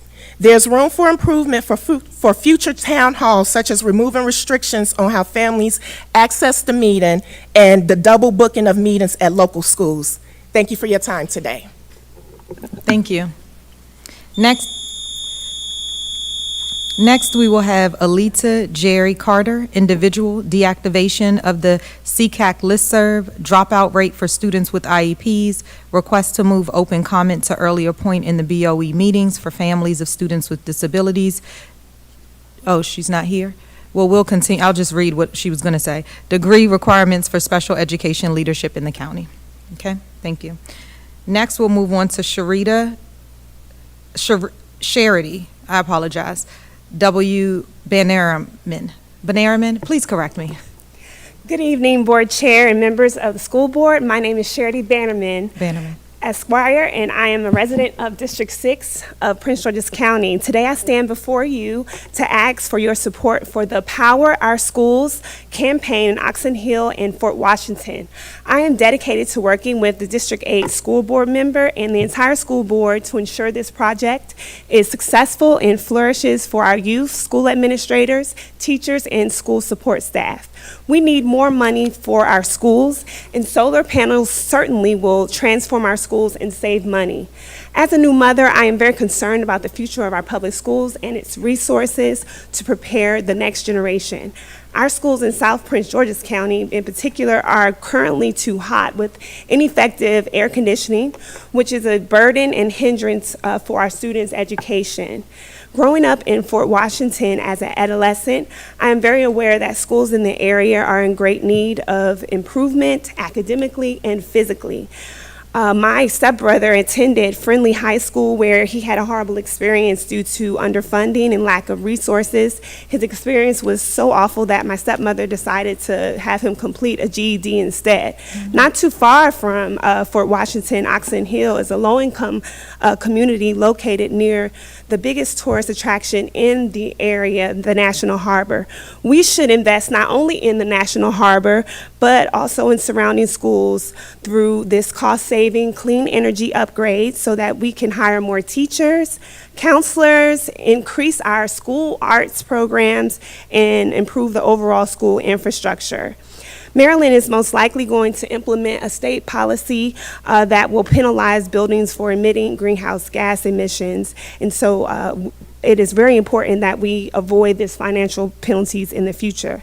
As a homeowner, I am very invested in Prince George's County, and I want to see my tax dollars going to projects that will greatly improve the schools, like the solar panel project. Progressive Maryland has started a petition of over 150 signatures of community members, students, and parents who all are in support of the solar panel project. Thus, I strongly encourage the school board to commit to implementing solar panels at the Oxon Hill, Fort Washington area, as well as all of Prince George's County by 2040, and apply these financial opportunities. Allow the community to decide where the money, such as the $4 million from the grant, will go in order to improve the school infrastructure, increase teacher salaries, as well as hire more teachers, counselors for the next generation. Thank you for allowing me to comment. Thank you, Ms. Bannerman.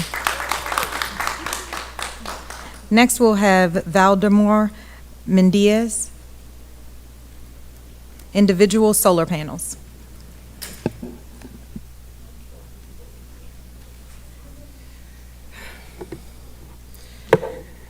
Good evening, Chair Lolita Walker and members of the school board. Of course, my name is Valdemar Mendiaz. I'm a retired U.S. Army veteran who resides in District 8 of Prince George's County and volunteer member of Progressive Maryland. Today, I stand before you to ask for support of the Power Our Schools campaign in Oxon Hill and Fort Washington. We are dedicated to working with District 8 school board members as well as others to ensure this project receives full support. I myself am a member of South Lawn neighborhood who has shown my willingness to keep my neighbors safe and disseminate information to help their family and their futures. That has earned me the respect by my multicultural neighbors who have opened up to me about the issues they are experiencing from their children's ecology, security issues in our neighborhoods, etc. The current ecology issues are leading our children astray into problematic issues and further causing issues of crime within our neighborhoods, as well as our neighboring communities. I should know my home was broken into when everyone knows in my neighborhood my enhanced abilities for personal defense, but thankfully I was not home.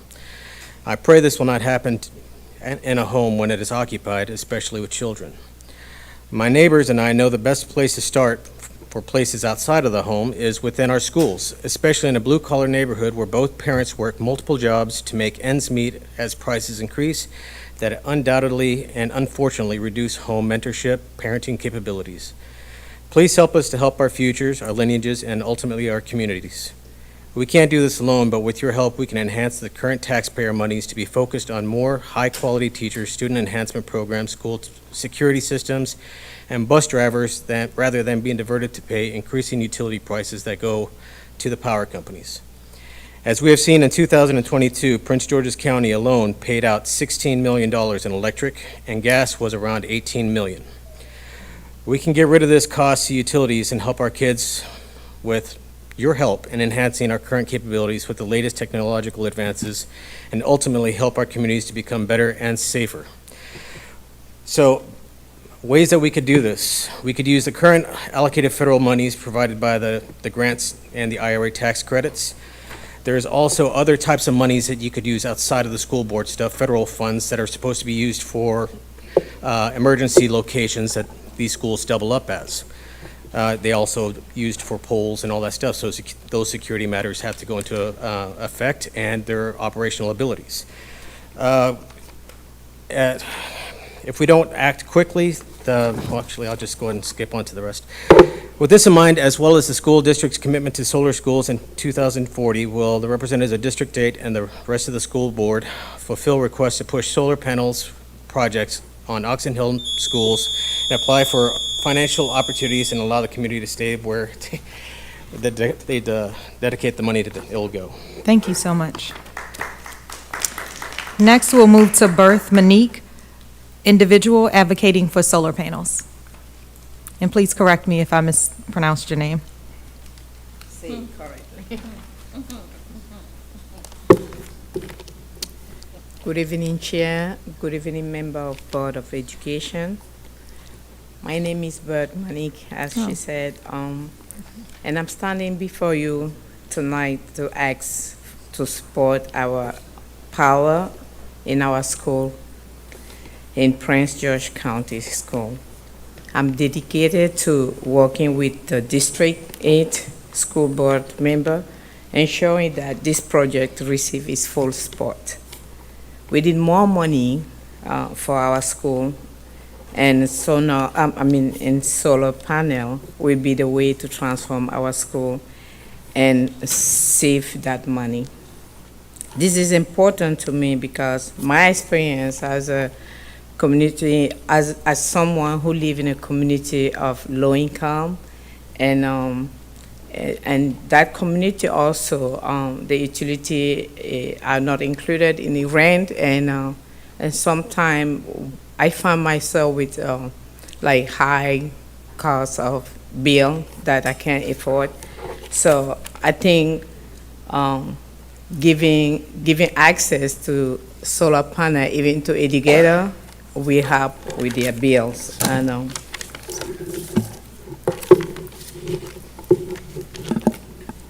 we also need to get ahead this rate, the rate increase, and the grid utility company as a non-district, a resident. This will act as an investment in school across the county. With this in mind, as well as the school district commitment for solar school by 2040, Will the representative for District 8 and the rest of the board fulfill our demand to push a solar panel project on PD County School and communities? Apply for the financing opportunity and allow the community to decide where that money will go. Thank you so much for your attention. Thank you. Next, we'll move to Joseph Jakuda, individual, Agenda Item 3.4, Climate Change Action Plan Ad Hoc Committee.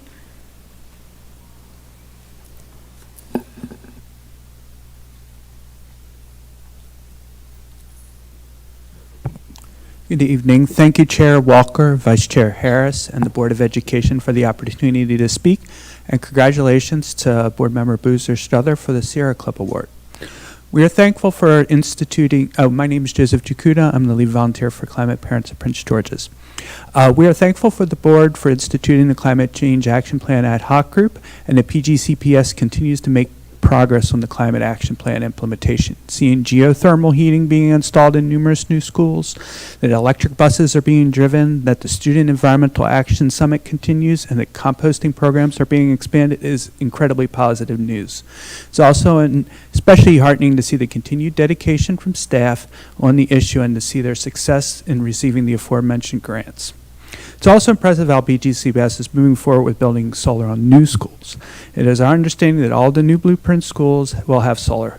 When students in the public see solar on schools, it is a visual commitment to climate action. It's also cost savings in the face of greatly increased prices for utility-provided energy, which will only get worse as time goes on. But I did want to voice that it's vital to see solar installations in communities that are overburdened and underserved.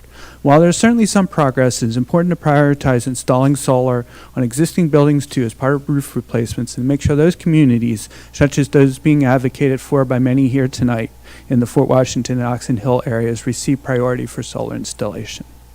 We also stress that as you move forward on climate action, that the climate-friendly foods becomes a higher priority. We do know there are particular challenges when it comes to making sure that the students' food is healthier and lower carbon, but as you look for persons to work in this realm, make sure that staff is dedicated to healthy, climate-friendly food. Thank you for your time. Thank you.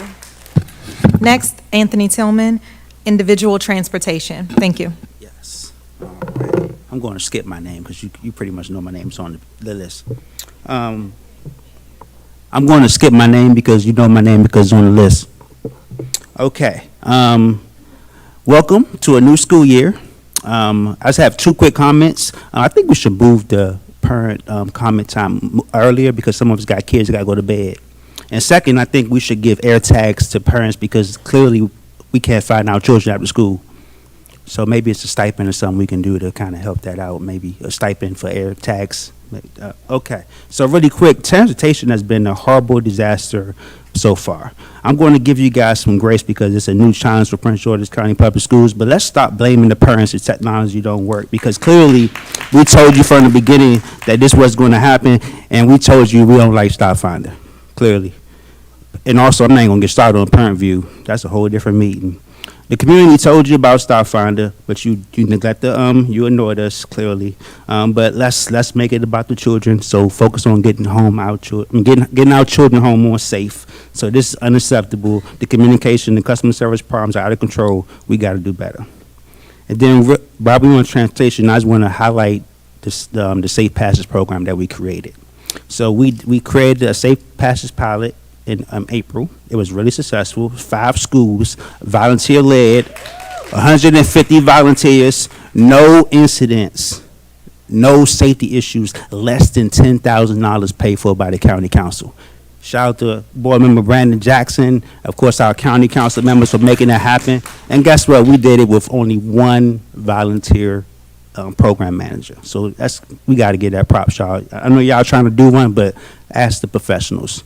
The students, at the end of the day, the students deserve the best, and it's essential for our local school board members to come together and build a brighter future for our next generation. Let's work with parents and educators, understand how we can better support them and provide them with the tools they need to succeed. Together, we can create a more promising future for our Prince Georgians, and of course, as you know, education is not up for negotiation. And also, closing, let's support the solar panels, y'all. Thank you so much. Next, we'll have Monique Reese, individual, school bus concern for lottery-based schools for school year 24-25. All right, good evening, everyone. I'm evening. Monique Reese. I'm a resident of Bowie, Maryland, the mother of three. My oldest at College Park, my middle a private school in Montgomery County, and my last one attends Thomas Pullen.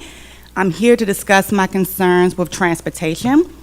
First, I want to say, Dr. Coleman, you asked us to be patient to make the system work.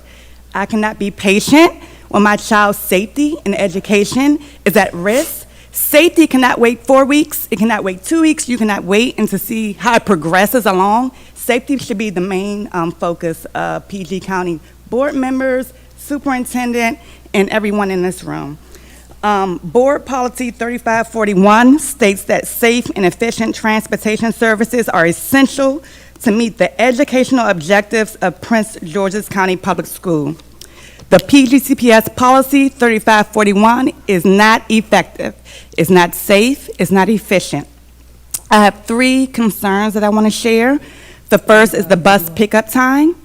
Thomas Pullen Elementary Middle was one of the schools that had a change in bail times from between 9:10 and 3:50 to 9:30 and 4:10, which is a later time. Last year, my daughter was picked up at 8:25 with an earlier start time. This year, she gets picked up at 7:25 with a 9:30 bus time. I'm sorry, 9:30 school start time. Another Bowie resident on bus 408 has a 6:50 a.m. start time. Another one a 7 a.m. start time. These students are getting picked up about 2.5 hours before school starts and have an afternoon drop-off time at 5:50. This is longer than it takes my child who goes to school in Potomac to get to school from the Safeway in Bowie, 1 hour for her. I called to complain to the school. They told me they have students getting there I'm getting picked up between 2.5 to 3 hours early due to the bus driver shortage.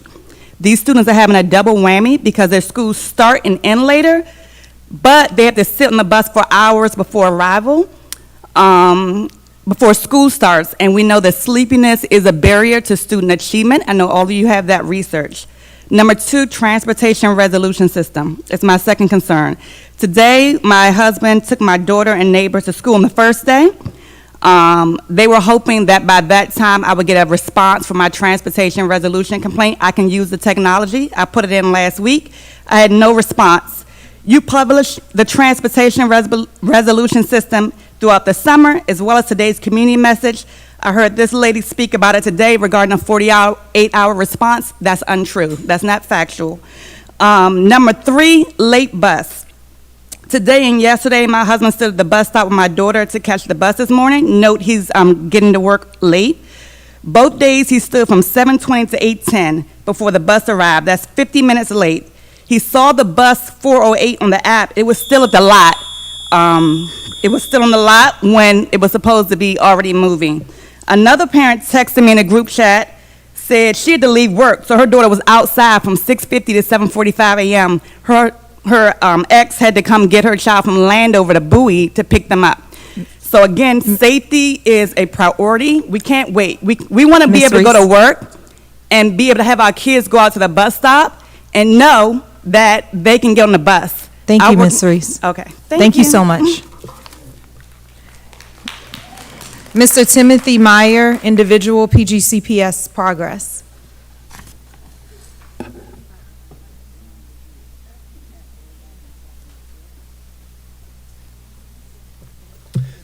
Thank you very much. I'm Timothy Meyer, president of Mount Rainier Elementary PTO. First, welcome to the PGCPS family, to all new parents in the system this year, and to our principals and teachers, secretaries and registrars, cafeteria workers and bus drivers, building service teams and other staff, and especially to everyone who's working so hard to get our teacher positions filled, a sincere thank you. I do have one request for this board. Just like our ad hoc efforts on climate change and other issues, please consider a dedicated work group focused on teacher retention and recruitment. Teacher shortages are a national crisis, but as the blueprint increases pay all across districts statewide, we're going to need every tool possible and the best minds working together to give PGCPS every competitive hiring advantage. Now let's celebrate some success for PGCPS. We're set to break ground on 8 new Phase 2 Blueprint schools. This program is delivering world-class new buildings balanced all across the county in 6 different board districts, serving some of our most under-resourced populations. And we must keep building to make sure true educational equity never depends on your zip code or winning a golden lottery ticket. Also this summer, district staff continued implementing our climate change action plan and celebrating 150 green schools, the most in the state. Thank you to PGCPS leadership, who's working with the county on a new school pedestrian safety work group. This group is making real progress, creating actionable recommendations, and committed to solutions, because every child has the right to get to and from school safely. Also on walkability, PGCPS is leading the way with the first 2 schools in the entire country to sign up for National Walk, Bike, and Roll to School Day this October 9th. And some Mount Rainier Elementary good news to share. Just yesterday, we hosted the National League of Cities to show them a new outdoor natural learning space, which was the latest in a long-term commitment to more outdoor education. I ask all parents, both old PGCPS parents and new, please be patient for these first couple of weeks. The truth is, and the media will not always report this, but there is always more good happening in PGCPS than you'll see in the headlines. Finally, to fellow PTOs and PTAs, always remember, it is our job as parent leaders is not to fight the system. We are the partners who make PGCPS stronger. Thank you all, and let's have a great school year ahead. Thank you. Next, we'll move to Peggy Higgins, former PGCPS board member, individual significant systematic problems in PGCPS's disciplinary process, especially for students with disabilities. Thank you. Good evening. I'm Peggy Higgins. I'm a former school board member, and I'm here to make recommendations to address the school system's systemic problems with their disciplinary process, particularly in regards to students with disabilities. The memo I emailed each of you yesterday provides context for these recommendations, and I wish to thank District 5 Board Member Dr. Miller for her commitment and quick action in bringing this matter to the superintendent. I've heard from other board members as well, and I hope all of you can join in assuring that these badly needed changes occur. The recommendations I'm making are based on my working with a middle school student with disabilities and his mom, whom I met through an acquaintance. We worked for 1.5 years to resolve his situation. Because of the board's corrective order, in July of 2023, the student's situation was successfully resolved, for which the student and his mother are eternally grateful.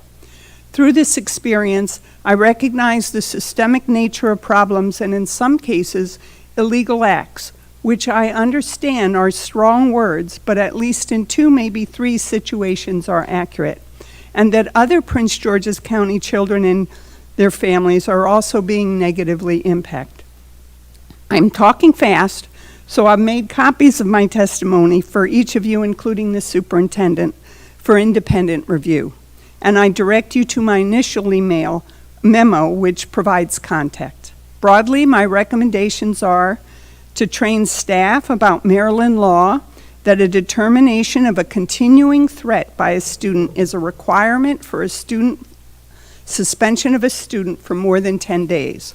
2A, to assure that the first order of business in a manifestation meeting is to address whether the student's IEP is up to date and therefore in compliance. That it's the primary criteria in determining what and whether disciplinary action can be taken. 2B, as part of the appeal process, allow the hearing officer and the appeal hearing officer to review whether the student's IEP was compliant on the date of the incident. 3, assign special education compliance specialists to IEP meetings even when no family education advocate is present.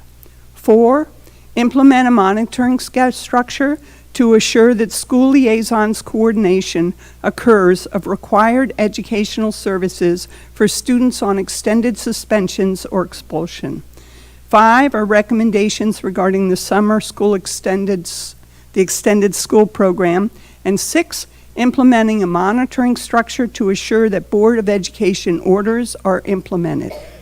Implementation of these recommendations is especially essential for families, I'll finish my sentence, for families who do not have the knowledge to assure proper procedures are followed or are financially able to hire an advocate. These families are solely dependent on our system to self-monitor and achieve their obligation to our families and students. Thank you, Thank you Ms. for your Higgins. service, and I ask you to make this changes work. Thank you so much. Good to see you. You too. Ms. Jana Parker, individual bettering our school system. Just want to start off by saying it must be nice up North County. Anyway, earlier this week, we started our school year, and while many people feel that it was PGCPS staff and parents and teachers who went back to school, it was really our county that went back to school, because our county is only as strong as our school system. It's only as strong as the support that we provide our school system, and it's only as strong as the support we provide our parents. I am Parker, and I'm a resident of District 8 in our school system. I'm a graduate of our school system, a former educator in our school system, a parent of children in the school system. I have continuously advocated on the local and state level for additional resources and funding for our school system, as well as advocated and suggested common sense practices and procedures in the best interest of our school system. Over the past 4 days, I have seen and heard from residents all over the county about their continued concerns and issues with our system, and 3 minutes is not enough time to address all of it. But I will address one. The Power Our Schools campaign in Oxon Hill and Fort Washington focuses on ensuring equity in our school system by placing solar panels on schools in Oxon Hill and Fort Washington area to cut down not just our carbon footprint, but also to cut down on our energy bills and put more money directly into our classrooms, more money back into our school system where it belongs. With utilities bills on the rise and aging facilities in that area, it is vitally important that we get in front of this issue now. This is an investment within our community, and we have over 150 signatures supporting it. To that end, in alignment with the school district's commitment to solar schools by 2040, PGCPS and the Prince George's County School Board need to commit to prioritizing South County area schools with solar panels for these schools, utilizing appropriate financing options such as tax breaks and grants, as well as allowing the community to decide where the additional revenue should go. Since board members are out here winning accommodations from the Sierra Club, and you got $4.5 million to use, then you should put it in the South County for environmental justice and equity for that solar panel. And I'm going to end on this. It is inherently disrespectful and disregarding of parents to sit here and ask us to be patient in regards to the rollout to that bus and transportation plan when it puts the students in jeopardy for their safety, their health, and their education. We sat up here and told you for months to get it together. You don't have patience for us when you want us to register. You don't have patience for us if our students are acting up. You don't have patience for us in this capacity, but you want us to be patient when kids are getting dropped off an hour before or after the time they're supposed to be picked up and dropped off with no one telling them, 5, 6, 7-year-olds standing out on the street. You want us to be patient when our high schoolers are walking in darkness to 2 extra miles or whatever may have you to bus stops. That's when you want us to be patient with y'all. That's inappropriate. Thank you. Next, we'll move to Robin Brown, individual, Bowie High School security issue. All right. Good evening, esteemed board members, our PGCPS family, and our beloved community. My name is Robin Brown, and I have been a PGCPS parent since 2014. I am a proud Bowie High School mom of a junior, and because my scholar received his license this summer, my husband and I decided to give him a chance and give him a vehicle, especially because of the uncertainty with PGCPS transportation. While he has been enjoying his newfound independence, as his parents, one of the rules that we have for him is not to be late for school. This morning, he left the house with more than enough time to spare. Our son contacted us letting us know that the line getting into the school building was so long, it almost reached to the Bowie Public Library. He communicated with us to ensure that if school calls for tardiness, that is the reason why. Believe it or not, I was able to confirm this because the strong Facebook community that had pictures and showed proof as to what he was saying was actually true. He left the house at 6:50 a.m. However, he did not get to the school building until 8:04. School is scheduled to start at 7:30 a.m., and his first class is Algebra 2. The teacher was gracious enough not to teach only a handful of students, so he did not miss any instruction. As a former educator, I know firsthand that this is not going to be sustainable. If a teacher is being held accountable to properly teach the curriculum and get students prepared for state tests. So now the teacher has to do double the work, all because of the security measures that are currently in place. One major call out that I can say regarding security is the number of staff available welcoming students. Has the school reached out to community members or parent volunteers to assist in security measures? The other issue that was identified was the fact that students were given instruction right before they entered the metal detector, rather than instructing them to take out materials and having them ready while they were outside. Business owners have complained when students don't get into the building on time, guess what? They are going to businesses like Starbucks, Harris Teeter, and other businesses wreaking havoc while they should be in school. My son got to school at 7:15 a.m. 8:04 is when he finally was able to enter the building, leaving average wait time to get into the school 49 minutes. Therefore, a strong community, this is what I want to say, principal counselor is aware of the discrepancy. Bowie High School can be the example of developing a task force immediately for all high schools. They can do this by making a coalition call to community members to develop schedules with PTSO, City of Bowie Police, National Panhellenic Council partners to assist in security checks. There's a strong community of parents who are willing to roll up their sleeves. We want this to be a successful year, as you all do. Thank you for your time, and I'm optimistic of the efforts that Bowie High School will implement moving forward. Thank you. Thank you. Next, we'll move to Lori Morrow, individual school start.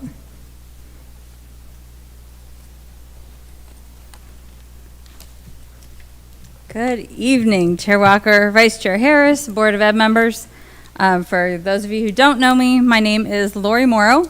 I am currently parent of a senior, almost Congrats. done, at Bowie High School. But I've been a PGCPS parent since 2008. 14 years on PTA and PTO executive boards mostly. 2.5 years on this board's Parent Community Advisory Council, where we were talking about transportation issues in 2016, which have grown with our growth of specialty programs. And 3 years on the Maryland State Board of Education during COVID. I first want to take a moment to commend the school staff who are trying to make this week work. Our guidance counselors, our bus drivers, security staff, secretaries, teachers, principals, and anybody in our school buildings are working like mad to move things along and get to the business of learning, something that we desperately need according to our latest test scores from MSDE. Unfortunately, I am here tonight to express my frustration and disappointment because I don't believe our school staff were set up to succeed this week. The chaos I've seen from the parent side feels like one of the worst I've experienced in 17 years, considering these changes are ones that we had planned over the last year. The bus tracking app once again fails to live up to expectations. Security processes are expecting to move 1,800 students through metal detectors in less than 15 minutes. And regarding the Bowie High incident that has been mentioned, what I was told today when I spoke to security staff is our detectors were changed the sensitivity today. We didn't have issues the last 3 days, and today was worse. They basically said every bit of metal, whether it's a comb, a charger, a phone, everything is setting off those detectors, and they are having to hand search backpacks for 1,800 students. I'm used to normal bumps in the first week of school. This year does not feel normal. So next week, we'll probably start getting reminders that September is Attendance Awareness Month. But it feels like a joke until the systems are in place to make sure that our students can actually get to school.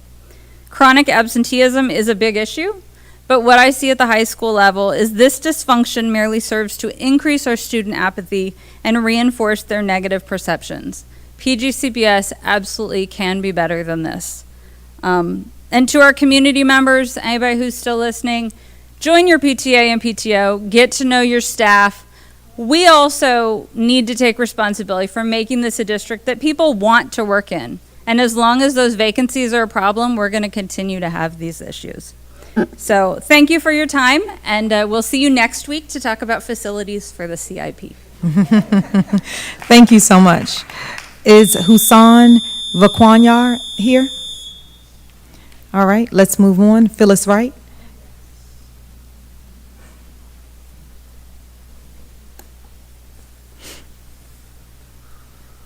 Good evening, Good evening. everyone. My name is Phyllis Wright. I'm here because of transportation. I have a problem. My daughter gets up at 5:30. The bus comes at 6 o'clock sometime, 5 minutes after 6, 10 minutes after 6. But my problem is when she gets dropped off in the evening. First of all, they changed our bus stop route, morning and evening. Now she walks 9 blocks to get home. Not only that, she's on the bus for an hour and a half. After she's being picked up at Flowers High School, they take her to Duval to sit on a bus that did not have air when we had 105 temperature outside. So that means it was 115 on that bus, so you know she almost fell out. So my main concern is, why are we taking children from one school to another school and having them sit on a bus for an hour for the other school to be dismissed? So that means they get home 3 hours to 2 hours late. I'm having a lot of parents call me with the same issues with transportation. First of all, you know, we had a problem with Duval with that incident. I don't need to bring that up. You all know about that. Why are we taking children from Flowers? That's my concern, of safety of my child, to another school to sit on the bus to wait for that school to be dismissed. Now, something has to be done better than that. They changed the hours. Now, when fall comes, you know it's going to be darker, so I don't expect my daughter to walk home 9 blocks, you know, for transportation. My daughter is a very good student in school, perfect attendant, honor roll student. She does a lot of things in school. She's a good student. We have a lot of good kids here in Prince George's County Public Schools. But we have to utilize the good children that we have. We can't put our kids in danger and in jeopardy to utilize the data. I don't know what data you all looking at. Most of you all kids are in private school. I don't think near one of you ever rode a bus to know the stops on and off. The bus drivers, they're going to leave because they're complaining as well. So sometimes we need to go outside the box and talk to the people that's actually doing the job, not the ones that's writing the data up there, because this is not working. We putting our children in harm's way, and you had the whole summer, last year, year before that, to get to this, and it's not working. I want to see my tax dollars work, and it's not working. I don't know why we paying you guys, because I don't need to see something up data when I know that my daughter is being sitting on the bus for an hour and a half for safety. I want to make sure that my child come home. We send our kids out here to be educated. I'm up at 4:30 to make sure that she gets up on time. Sometimes the bus is early, sometimes it's late. But then when she comes home in the evening, the other day, it was unacceptable, 105. And then you take her from one school, and then they have to sit there and wait until the other school is being dismissed. You know, come on, we have to do better. We have to do better. Thank you, Ms. Wright. Thank you, and thank you for taking my testimony. And I love what you're doing. Keep doing what you're doing. I'm working with you. We're going to move to Megan Essaheb. Are you here? Good evening, Board Chair and members of the school board. My name is Megan Essaheb, and I'm a parent of a kindergartner and a 4th grader at PGCPS school. I'm here to testify in support of the Power Our Schools campaign in Oxton Hill and Fort Washington. I'm excited about the prospect of the blueprint for Americans' future being fully implemented in our county, but I'm concerned about the lack of a plan to fully fund the blueprint. I'm also very concerned about climate change and the problems it will cause for our children in the future. I'm excited by the opportunities presented by the historic Inflation Reduction Act. particularly those to green our schools. Greening schools is a win-win for everyone, and investing in solar panels on our schools will save significant money in electric bills that can be reinvested into other needs which have been identified. Some schools may, I don't know, in the county, serve as emergency shelters, which can also, provide solar panels, and battery storage would negate the need for gas-burning generators. Also, I think, as other folks mentioned, have the tangible benefit of a visual representation to our young people that we adults are taking action for their futures.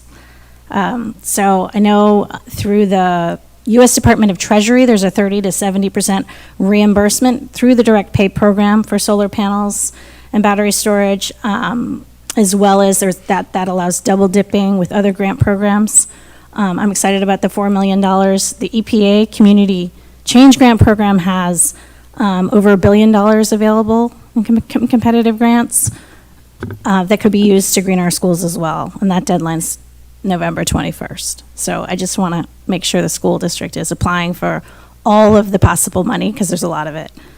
I'm inspired that community members in Oxon Hill are organizing for solar panels on their schools, and I'm proud to stand in solidarity with them. So will the representative for District 8 and the rest of the board push forward a solar panel project on Oxon Hill schools, apply for every available funding opportunity to green our schools, and allow the community to decide where that money will go?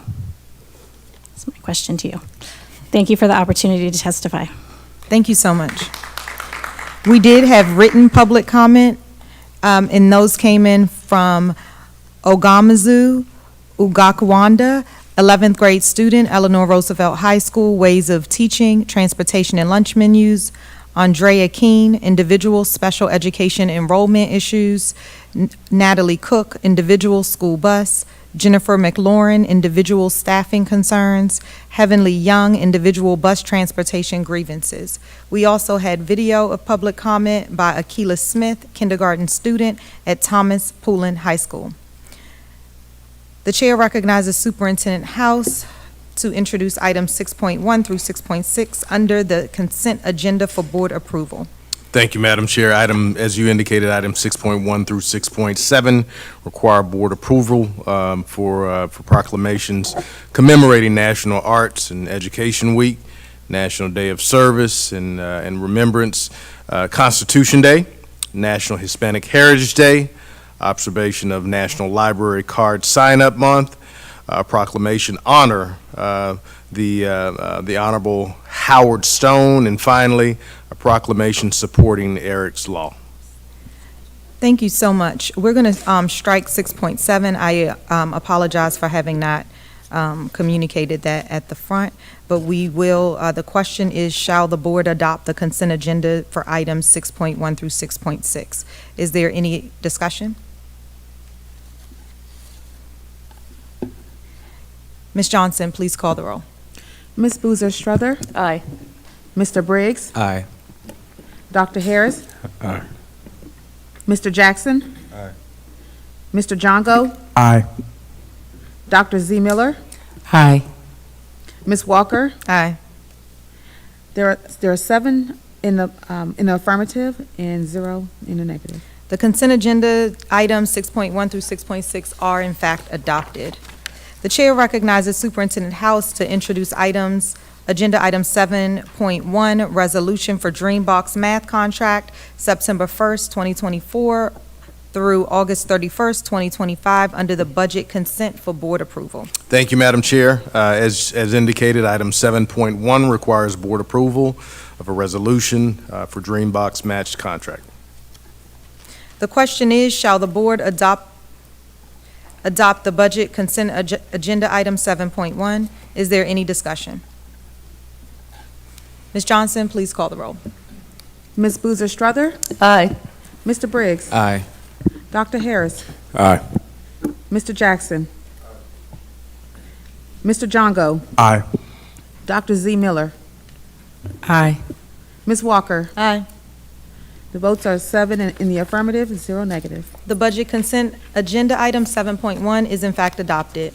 We will now consider the unfinished business second reader agenda items 8.1 through 8.9. In accordance with Policy 9320, notice of amendments having been issued at the June 13th, 2024 board meeting, written copies of the amendments having been issued at the June 27th, 2024 board meeting, and per policy, 4 weeks having elapsed since that meeting, the following 3 motions are for consideration at this meeting. We will address these in sequential order. First, the question is, shall the nomenclature of Board Bylaws 9100 through 9340 and 9351 through 9500 be amended to reflect their state as board policies by striking out the word bylaw and inserting the word policy in every case in which it appears in that series of documents? Is there any discussion? Ms. Johnson, please call the roll. Ms. Boozer Strother. Aye. Mr. Briggs. Aye. Dr. Harris. Aye. Mr. Jackson. Mr. Jongo. Aye. Dr. Z. Miller. Aye. Ms. Walker. Aye. The votes are 7 in the affirmative, 0 negative. The motion that Board Bylaws 9100 through 9140 and 9351 through 9500 nomenclature be amended to reflect their status as board policies is adopted. The question is, shall Board Bylaws 9320, adoption and amendment of bylaws, and 9360, meetings of the board, be rescinded? These so-called bylaws are being replaced by the rules of procedure of the Prince George's County Board of Education. Is there any discussion? Ms. Johnson, please call the roll. Ms. Boozer Strother. Aye. Mr. Briggs. Aye. Dr. Harris. Aye. Mr. Jackson. Aye. Mr. Jongo. Aye. Dr. Z. Miller. Aye. Ms. Walker. Aye. There are 7 votes in the affirmative, 0 negative. The motion that Board Policy 9320 and 9360 are being rescinded is adopted. Third, the question is, shall the rules of procedure for the conduct of business in meetings of the board be adopted? The rules of procedure will now be considered in sequence, part by part. Is there any discussion or amendment to Roman numeral 1, meetings, section 1, regular meetings, paragraph A, as displayed on the screen? Regular meetings of the board shall be held at least once a month in May, August, November, and December, and twice a month at all other times except in July. Is there any discussion or amendment to Roman numeral 1, meetings, section 2, annual meetings, paragraph B, as displayed? 1 second. No, strike that last piece. Is there any discussion on Roman numeral 1, meetings, section 1, regular meetings, paragraph A, as displayed? And I'll read that one more time so we're clear. Regular meetings of the board shall be held at least once a month in May, August, November, and December, and twice a month at all other times except July.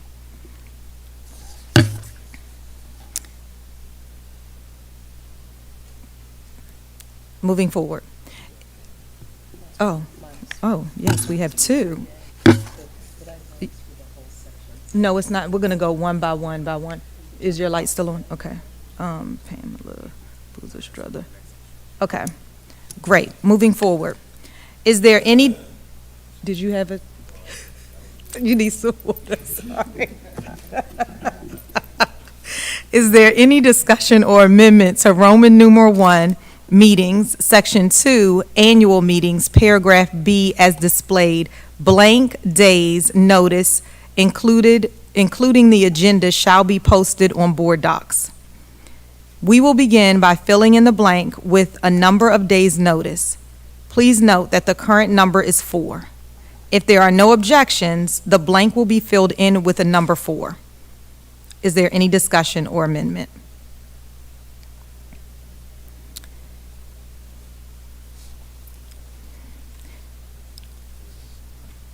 Hearing none, let's move forward.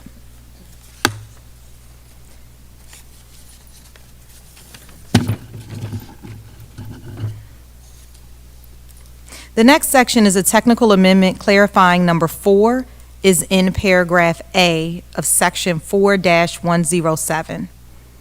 Is there any discussion on Roman numeral 1, meetings, section 2, annual meetings, as displayed? It reads, annual meetings. The annual meeting shall be held as prescribed by Maryland statute, education, Division 2, Title 4, Subtitle 1, Section 4-107, 4, and the agenda shall be posted on board docs.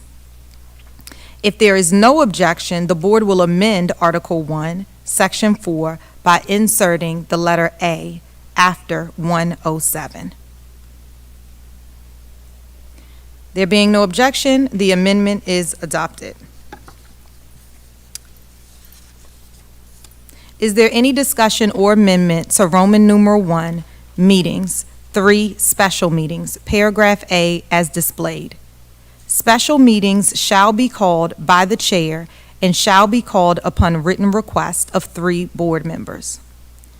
If there is no objection, we will strike 3 board members and adding 6 board members. It is proposed to now read, special meetings may be called by the chair or shall be called upon written request of 6 board members. Is there any discussion or amendment? Is there any discussion or amendment to Roman numeral 1, meetings, 3, Section 3, special meetings, paragraph B as displayed?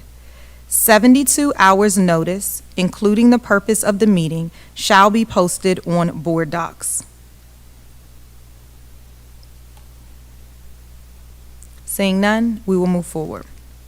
Is there any discussion or amendment to Roman numeral 1, meetings, Section 4, internet meetings as displayed? Internet meetings. The board may meet on an internet platform.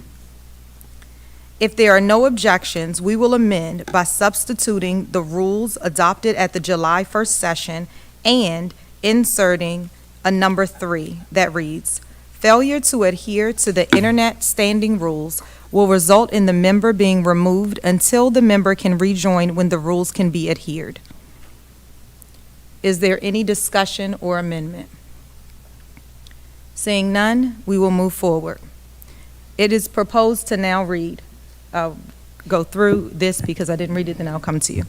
It is proposed to now read, internet standing rules. Members shall keep their video on and remain on camera at all times. Keep their microphone on until recognized by the chair. Raise their hand icon and wait to be recognized by the chair, and unmute their microphone to speak and mute it when done speaking. Members may speak twice on any motion for 2 minutes of time. Failure to adhere to the internet standing rules will result in the member being removed until the member can rejoin when the rules can be adhered. I do see a light, and that is Mr. Briggs. Thank you so much, Chair Walker. And I think I might have been a little hasty, so I'm not sure if you said that the camera needs to be on? Yes. Okay. I would like to just say if we can add in some language, some flexibility, because I know that 1, we sometimes have challenges with getting a quorum. 2, I think that would just take forever if we had people who, for whatever reason, couldn't be on camera. And so if we can have some flexibility, whatever that language may be, I think our statutory, our lawyers can kind of figure out what that would be. But whether it's like extenuating circumstances or something like that, that just allows for us to interpret or the chair to interpret what that may be. Thank you. If I could, this is for, because it doesn't make a distinction between committee meetings. Is that what your concern is? Or is your concern board meetings as well? Yeah, it's all of them, yeah. And what was your amendment? Including in there language that offers for flexibility. I'm not sure what the exact word would be for our legal team to include language that would allow for flexibility. That's good, thank you.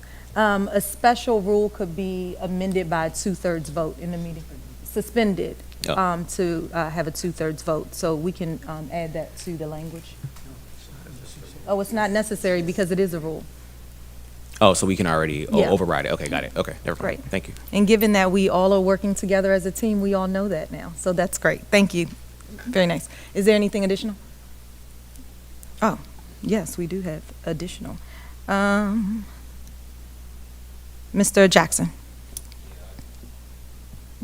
Yeah, my question was, or my statement was around what Jonathan was talking about as well, and also from a safety perspective as well. If someone is driving, we want to make sure that we don't require them to have their camera on either, because if they wreck, then I don't know if we're liable for anything like that by causing a distraction too. So might be something to look at about that flexibility piece. So I'll just echo his sentiment. Thank you. Is there anything additional? We'll move forward, having heard the follow-ups to that. Just one second.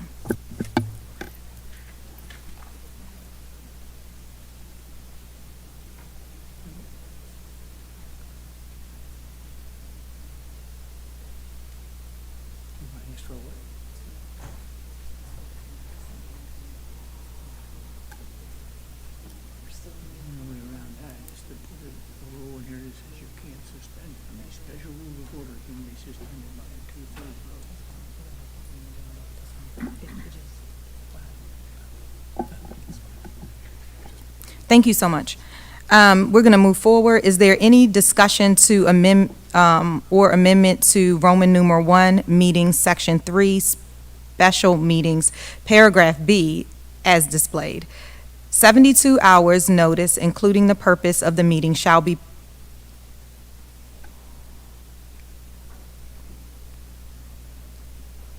posted on board docs?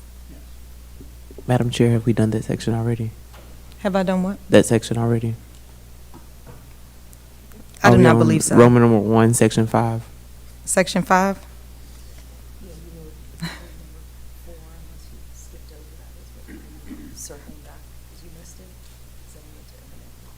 Oh, did we do this one already? Did we talk about 72 hours? Did we talk about 72 hours, colleagues? We did. Thank you so much. We talked about it. Yes, you are correct. Thank you so much. Yes, back on track. Thank you. Is there any discussion on Roman numeral 1, meeting section 5, quorum as displayed? It reads quorum. The quorum shall be as prescribed by Maryland statute, general provisions, Title 3, Subtitle 1, Sections 3-101K. Seeing no lights, we will move forward. Is there any discussion or amendment to Roman numeral 2, order of business as displayed? The chair reminds the members that the order of business is a list of headings giving the order in which business is presented at any meeting. Each item of business to be considered is placed under its appropriate heading for that particular meeting to create the agenda for that meeting. During a particular meeting, if there is no item of business under a heading, that heading is not addressed by the chair. The order of business is on the screen, and if you have any amendments, we can talk them now. I see Board Member Boozer Strother. Yeah, thank you so much, Chair Walker. 11 has reported the Chief Executive Officer, update that to Superintendent. Yeah. And then the 12 and 13, moving public comment to 12 and reports of committees to 13 to move public comment higher up in the agenda. Thank you. Is there any other discussion or amendments? Hearing none, we will move forward. Is there any discussion on Roman numeral 3, consent agenda, section 1 as displayed? Reads items on the consent agenda shall be adopted in gross without discussion. Seeing no lights, we will move forward. Is there any discussion on Roman numeral 3, consent agenda section 2 as displayed? On demand of a single member, any item may be pulled from the consent agenda. Seeing no lights, we will move forward. Is there any discussion on Roman numeral 3, consent agenda 3 as displayed? An item pulled from the consent agenda shall be placed under general orders. Seeing no lights, we will move forward. Is there any discussion on Roman numeral 4, limits of debate, section 1 as displayed? A member's first discussion shall be limited to blank minutes per item of business. If there are no objections, we will proceed with 2 minutes per item of business. Is there any discussion? Pamela Boozer-Strother. I would like us to have more time. We used to have 5 minutes per the first and 3 minutes per the second, and then we moved to 2.5 for each, and I would propose minimally we start at 2.5 for each. Thank you. Next is Dr. Zipporah Miller.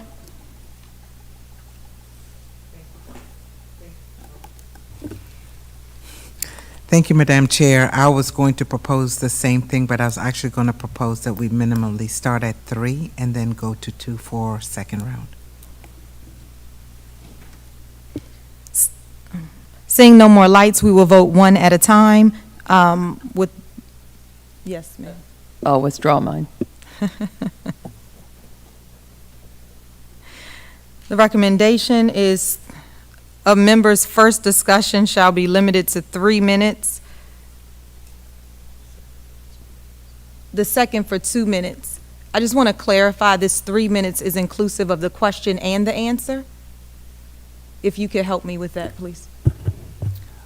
For the question, And the answer. because a lot of time there's context to the question, so it precedes what leads to the question. But if we don't give the administration enough time to answer the question and we limit it to just that 3 minutes, we may not get the full answer from the administration. So yours is not inclusive, the 3 minutes is not inclusive of the answer? That would be correct. Okay, I would like to put a proposal on the table that we move it back to 2.5 minutes. So we'll vote on both of those. We have a long agenda each time, and if we have 2.5 for each with 10 members, plus a second round of the same, we run a risk at that. So we'll just vote. And is there any other discussion or proposals from anyone? Okay, with both of those, knowing that both of those, we'll just take one at a time? Oh, you do? Okay, go ahead. I just wanted to emphasize, it's like 10 o'clock. Yes. And 10:01. Yes. And you want to add 3 minutes. I think that'll just extend our time so much further into the night. We already struggle with trying to get out of here at a decent hour, man. So I just want to respect everybody's time and maybe consider that before we move the time up. Thank you. Yes. I would encourage us to be concise on our questions. But let's vote and see what the will of the board is. I don't have the script to do that. I know how to do it. Okay. The first vote, and we'll take whatever the majority is, the highest number. Okay? Thank you so much. We're going to start with the 3 minutes. Let's call the roll for a member's first discussion shall be limited to 3 minutes, not including the question and the answer for the first round, and 2 minutes, not including the question and the answer for second round. Please call the roll. Ms. Boozer-Strother? Aye. Mr. Briggs? No. Dr. Harris? No. Mr. Jackson? No. Mr. Jongo? No. Dr. Z. Miller? Aye. Ms. Walker? No. There are 2 votes in the affirmative and 5 votes in the negative. Now we will move to the 2.5 minutes. It will read, a member's first discussion shall be limited to 2.5 minutes, inclusive of the question and the answer, and for round 1, and 2.5 minutes, inclusive of the question and the answer for the second round. Please call the roll. Oh, there's a question. Let's go to, Zipporah Miller. Thank you. Thank you so much, and I appreciate considering the 3 minutes. I just want to put out there, I recognize it's 10 o'clock, and many of us may, have obligations, but we also are obligated to our constituents. Many times they ask us many questions, and I feel obligated that I need to ask the questions in public so that they know that we're addressing their issues. The motion did fail, but I wanted to put it out there that this was really because I want to ensure that our constituents are getting their due diligence when they reach out to us, and we're actually taking action at the table on their behalf. Thank you so much. In a discussion phase that we're in, I just want to encourage our board members to, because we do represent a number of constituents inside of our own districts, is to frame our questions so that we can also get a concise answer from our administrative partners. So is there any other discussion before we vote? Please take the roll. Ms. Boozer Struther? Aye. Mr. Briggs? Aye. Dr. Harris? Aye. Mr. Jackson? Aye. Mr. Jongo? Aye. Dr. Z. Miller? No. Ms. Walker? Aye. There are 6 votes in the affirmative and 1 negative. Thank you so much, colleagues, and thank you for that recommendation.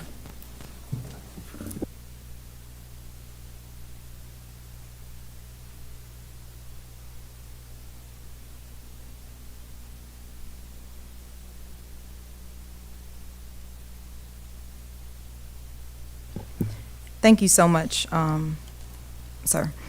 One piece that I did leave out of there, so here's, the question is, shall debates be limited to 2 discussions of 2 minutes each? 2.5, thank you, minutes each. Seeing no lights, we will move forward. Did you have a, yes, Oh, I just had a question. How many minutes are debates right now? 2.5 minutes. Oh, so just to amend it to be the It's same? just to put it inside of our rules and procedures. Oh, okay. Thank you. Yeah, no problem. Is there any discussion on Roman numeral 3, consent agenda, section 2, as displayed? Members, okay, we just did that. Is there any discussion on Roman numeral 5, votes, section 1? It reads, an act of the board requires a majority vote of the board as prescribed by Maryland statute, education, division 2, title 3, subtitle 10, section 3-1004B, or title 4, subtitle 4, section 4-403B. Any discussion or amendments? Hearing none, we will move forward. Is there any discussion or amendments to Roman numeral 5, votes, section 2, that reads, votes shall be taken by roll call? Any discussion or amendment? Seeing no lights, we will move forward. Is there any discussion or amendment to Roman numeral 5? Reads, parliamentarian authority. The rules contained in the current edition of Robert's Rules of Order, newly revised, shall govern the board in all cases to which they are applicable and in which they are not inconsistent with state law, local law, any special rules or orders or rules of procedures the board may adopt. Seeing no lights, hearing no amendments, we will move forward. The question is, shall the rules of procedure for the conduct of business and meetings of the board be adopted as amended? Madam Chair, Yes, sir. my apologies. There were 2 amendments to Roman numeral 2, which were the order of the business. Do we need to vote on those, or were those taken as common consent as well? If you want to, can you just tell me what page you're on, please? So Roman numeral 2 was the order of business. There were 2 amendments. One was to move public comment from 12 to 11, and Yes. one was to update, to strike Yes. report of the superintendent and add report of the CEO, or What- strike CEO and add superintendent. That wasn't correct. No, to 11 is chief executive officer to superintendent, 12 and 13 to Right. be flipped. Yes. Oh, you were asking for clarification. Thank you. Do those 2 amendments need to be voted on? No, there were no additional discussion or amendments. Correct. The question is, shall the rules of procedure for the conduct of business in meetings of the board be adopted as amended, as we've outlined today? Ms. Johnson, please call the roll. Ms. Boozer Strother? Aye. Mr. Briggs? Aye. Dr. Harris? Mr. Jackson? Aye. Mr. Jongo? Aye. Dr. Z. Miller? Aye. Ms. Walker? Aye. There are 7 votes in the affirmative and 0 in the negative. Thank you. The motion on the adoption of the rules of procedure for the conduct of business in meetings of the board is adopted. The chair recognizes Board Member Briggs, Policy and Governance Committee Chair, to introduce the unfinished business as second reader, agenda items 8.2 through 8.9. Thank you so much, Chair Walker.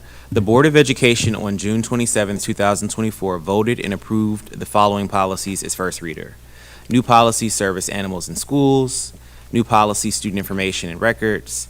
Revised policy 0101, educational equity. Revised policy 0119, theory of action.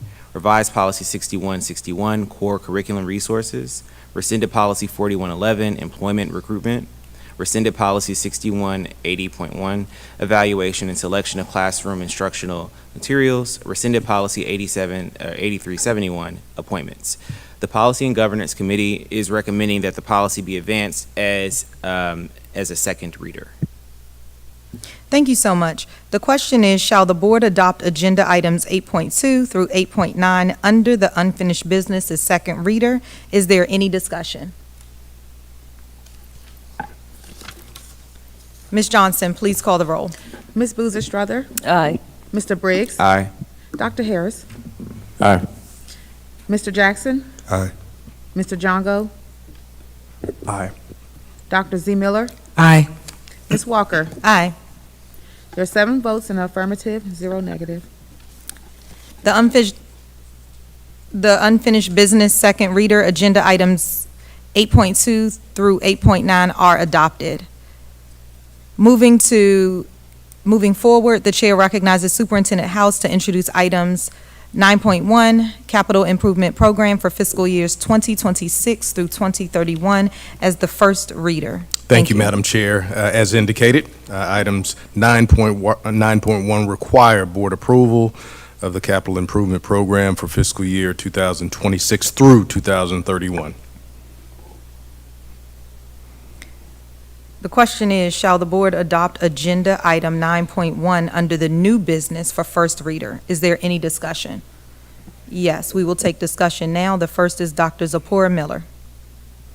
Thank you so much, and thank you for bringing this up. And I know we're going to have public testimony, but I just want to point out, as I was going through this, some of my constituents have really reached out to me about Bowie High School. I realize that they're on cycle 2.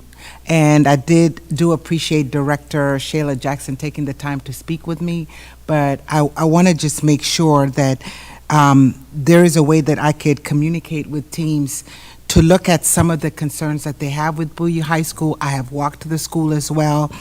Some of the things that they brought up was the plumbing and the working toilets, the connecting hallways as a safety issue, and then the HVAC system in the gym. So just a way in which we can communicate and work together and look at what is being done with those areas. But to us as colleagues, I think one thing that was alarming to me was when I look, well, not alarming, I think an eye-opener, should I say, was when I was looking at the brief history of Prince George's County Public Schools and looking at the sequence in which we were getting new facilities.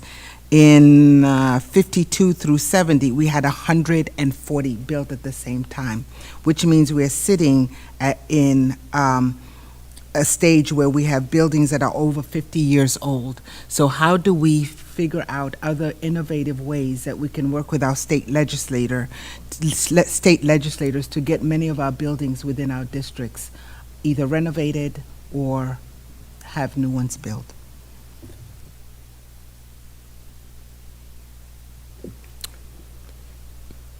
Thank you for your question. I don't know if you were looking for a I wasn't looking Okay. for an answer, but I wanted Got to it. bring it up, but I said we can figure out how to work with the teams, but I wanted to just bring up that these are some concerns, and I'd like to discuss them. Thank you so much. One other, while we're in the discussion phase, I just have something small, is as we move into these CIP meetings, thank you very much for that.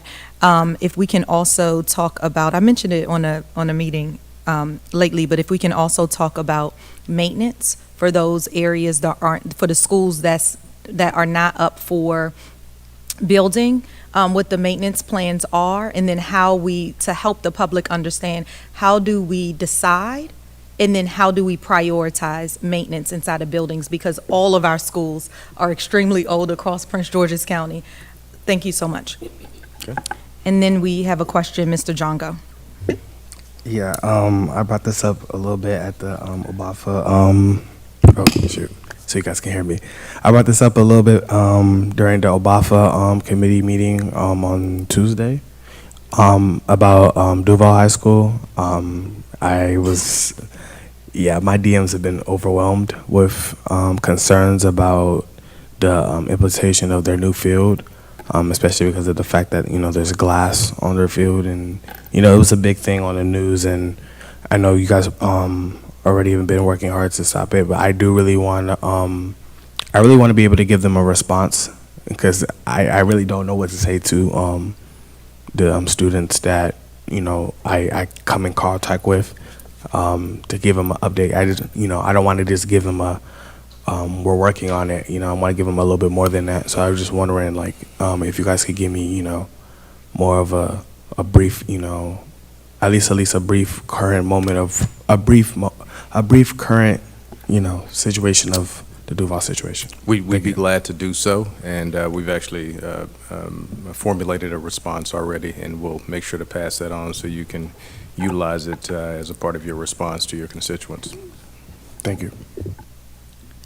Seeing no lights, thank you. We will move forward. There being no further business, the time is now 10:15 p.m.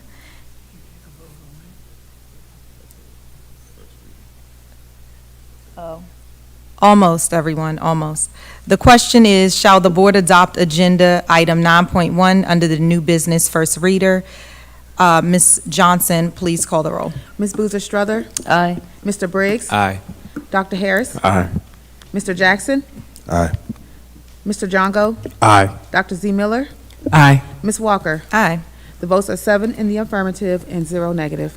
The unfinished business second reader agenda item, capital improvement program for fiscal years 2026 through 2031 is adopted. Now, there being no further business, the time is now 10:16 p.m. and the August 29th, 2024 Prince George's County Board of Education meeting is adjourned. Thanks everyone for coming and for staying. We appreciate each and every one of you all. Be safe out there. It's raining. It sounds like it's raining very hard. Thank you. You can please stop the recording.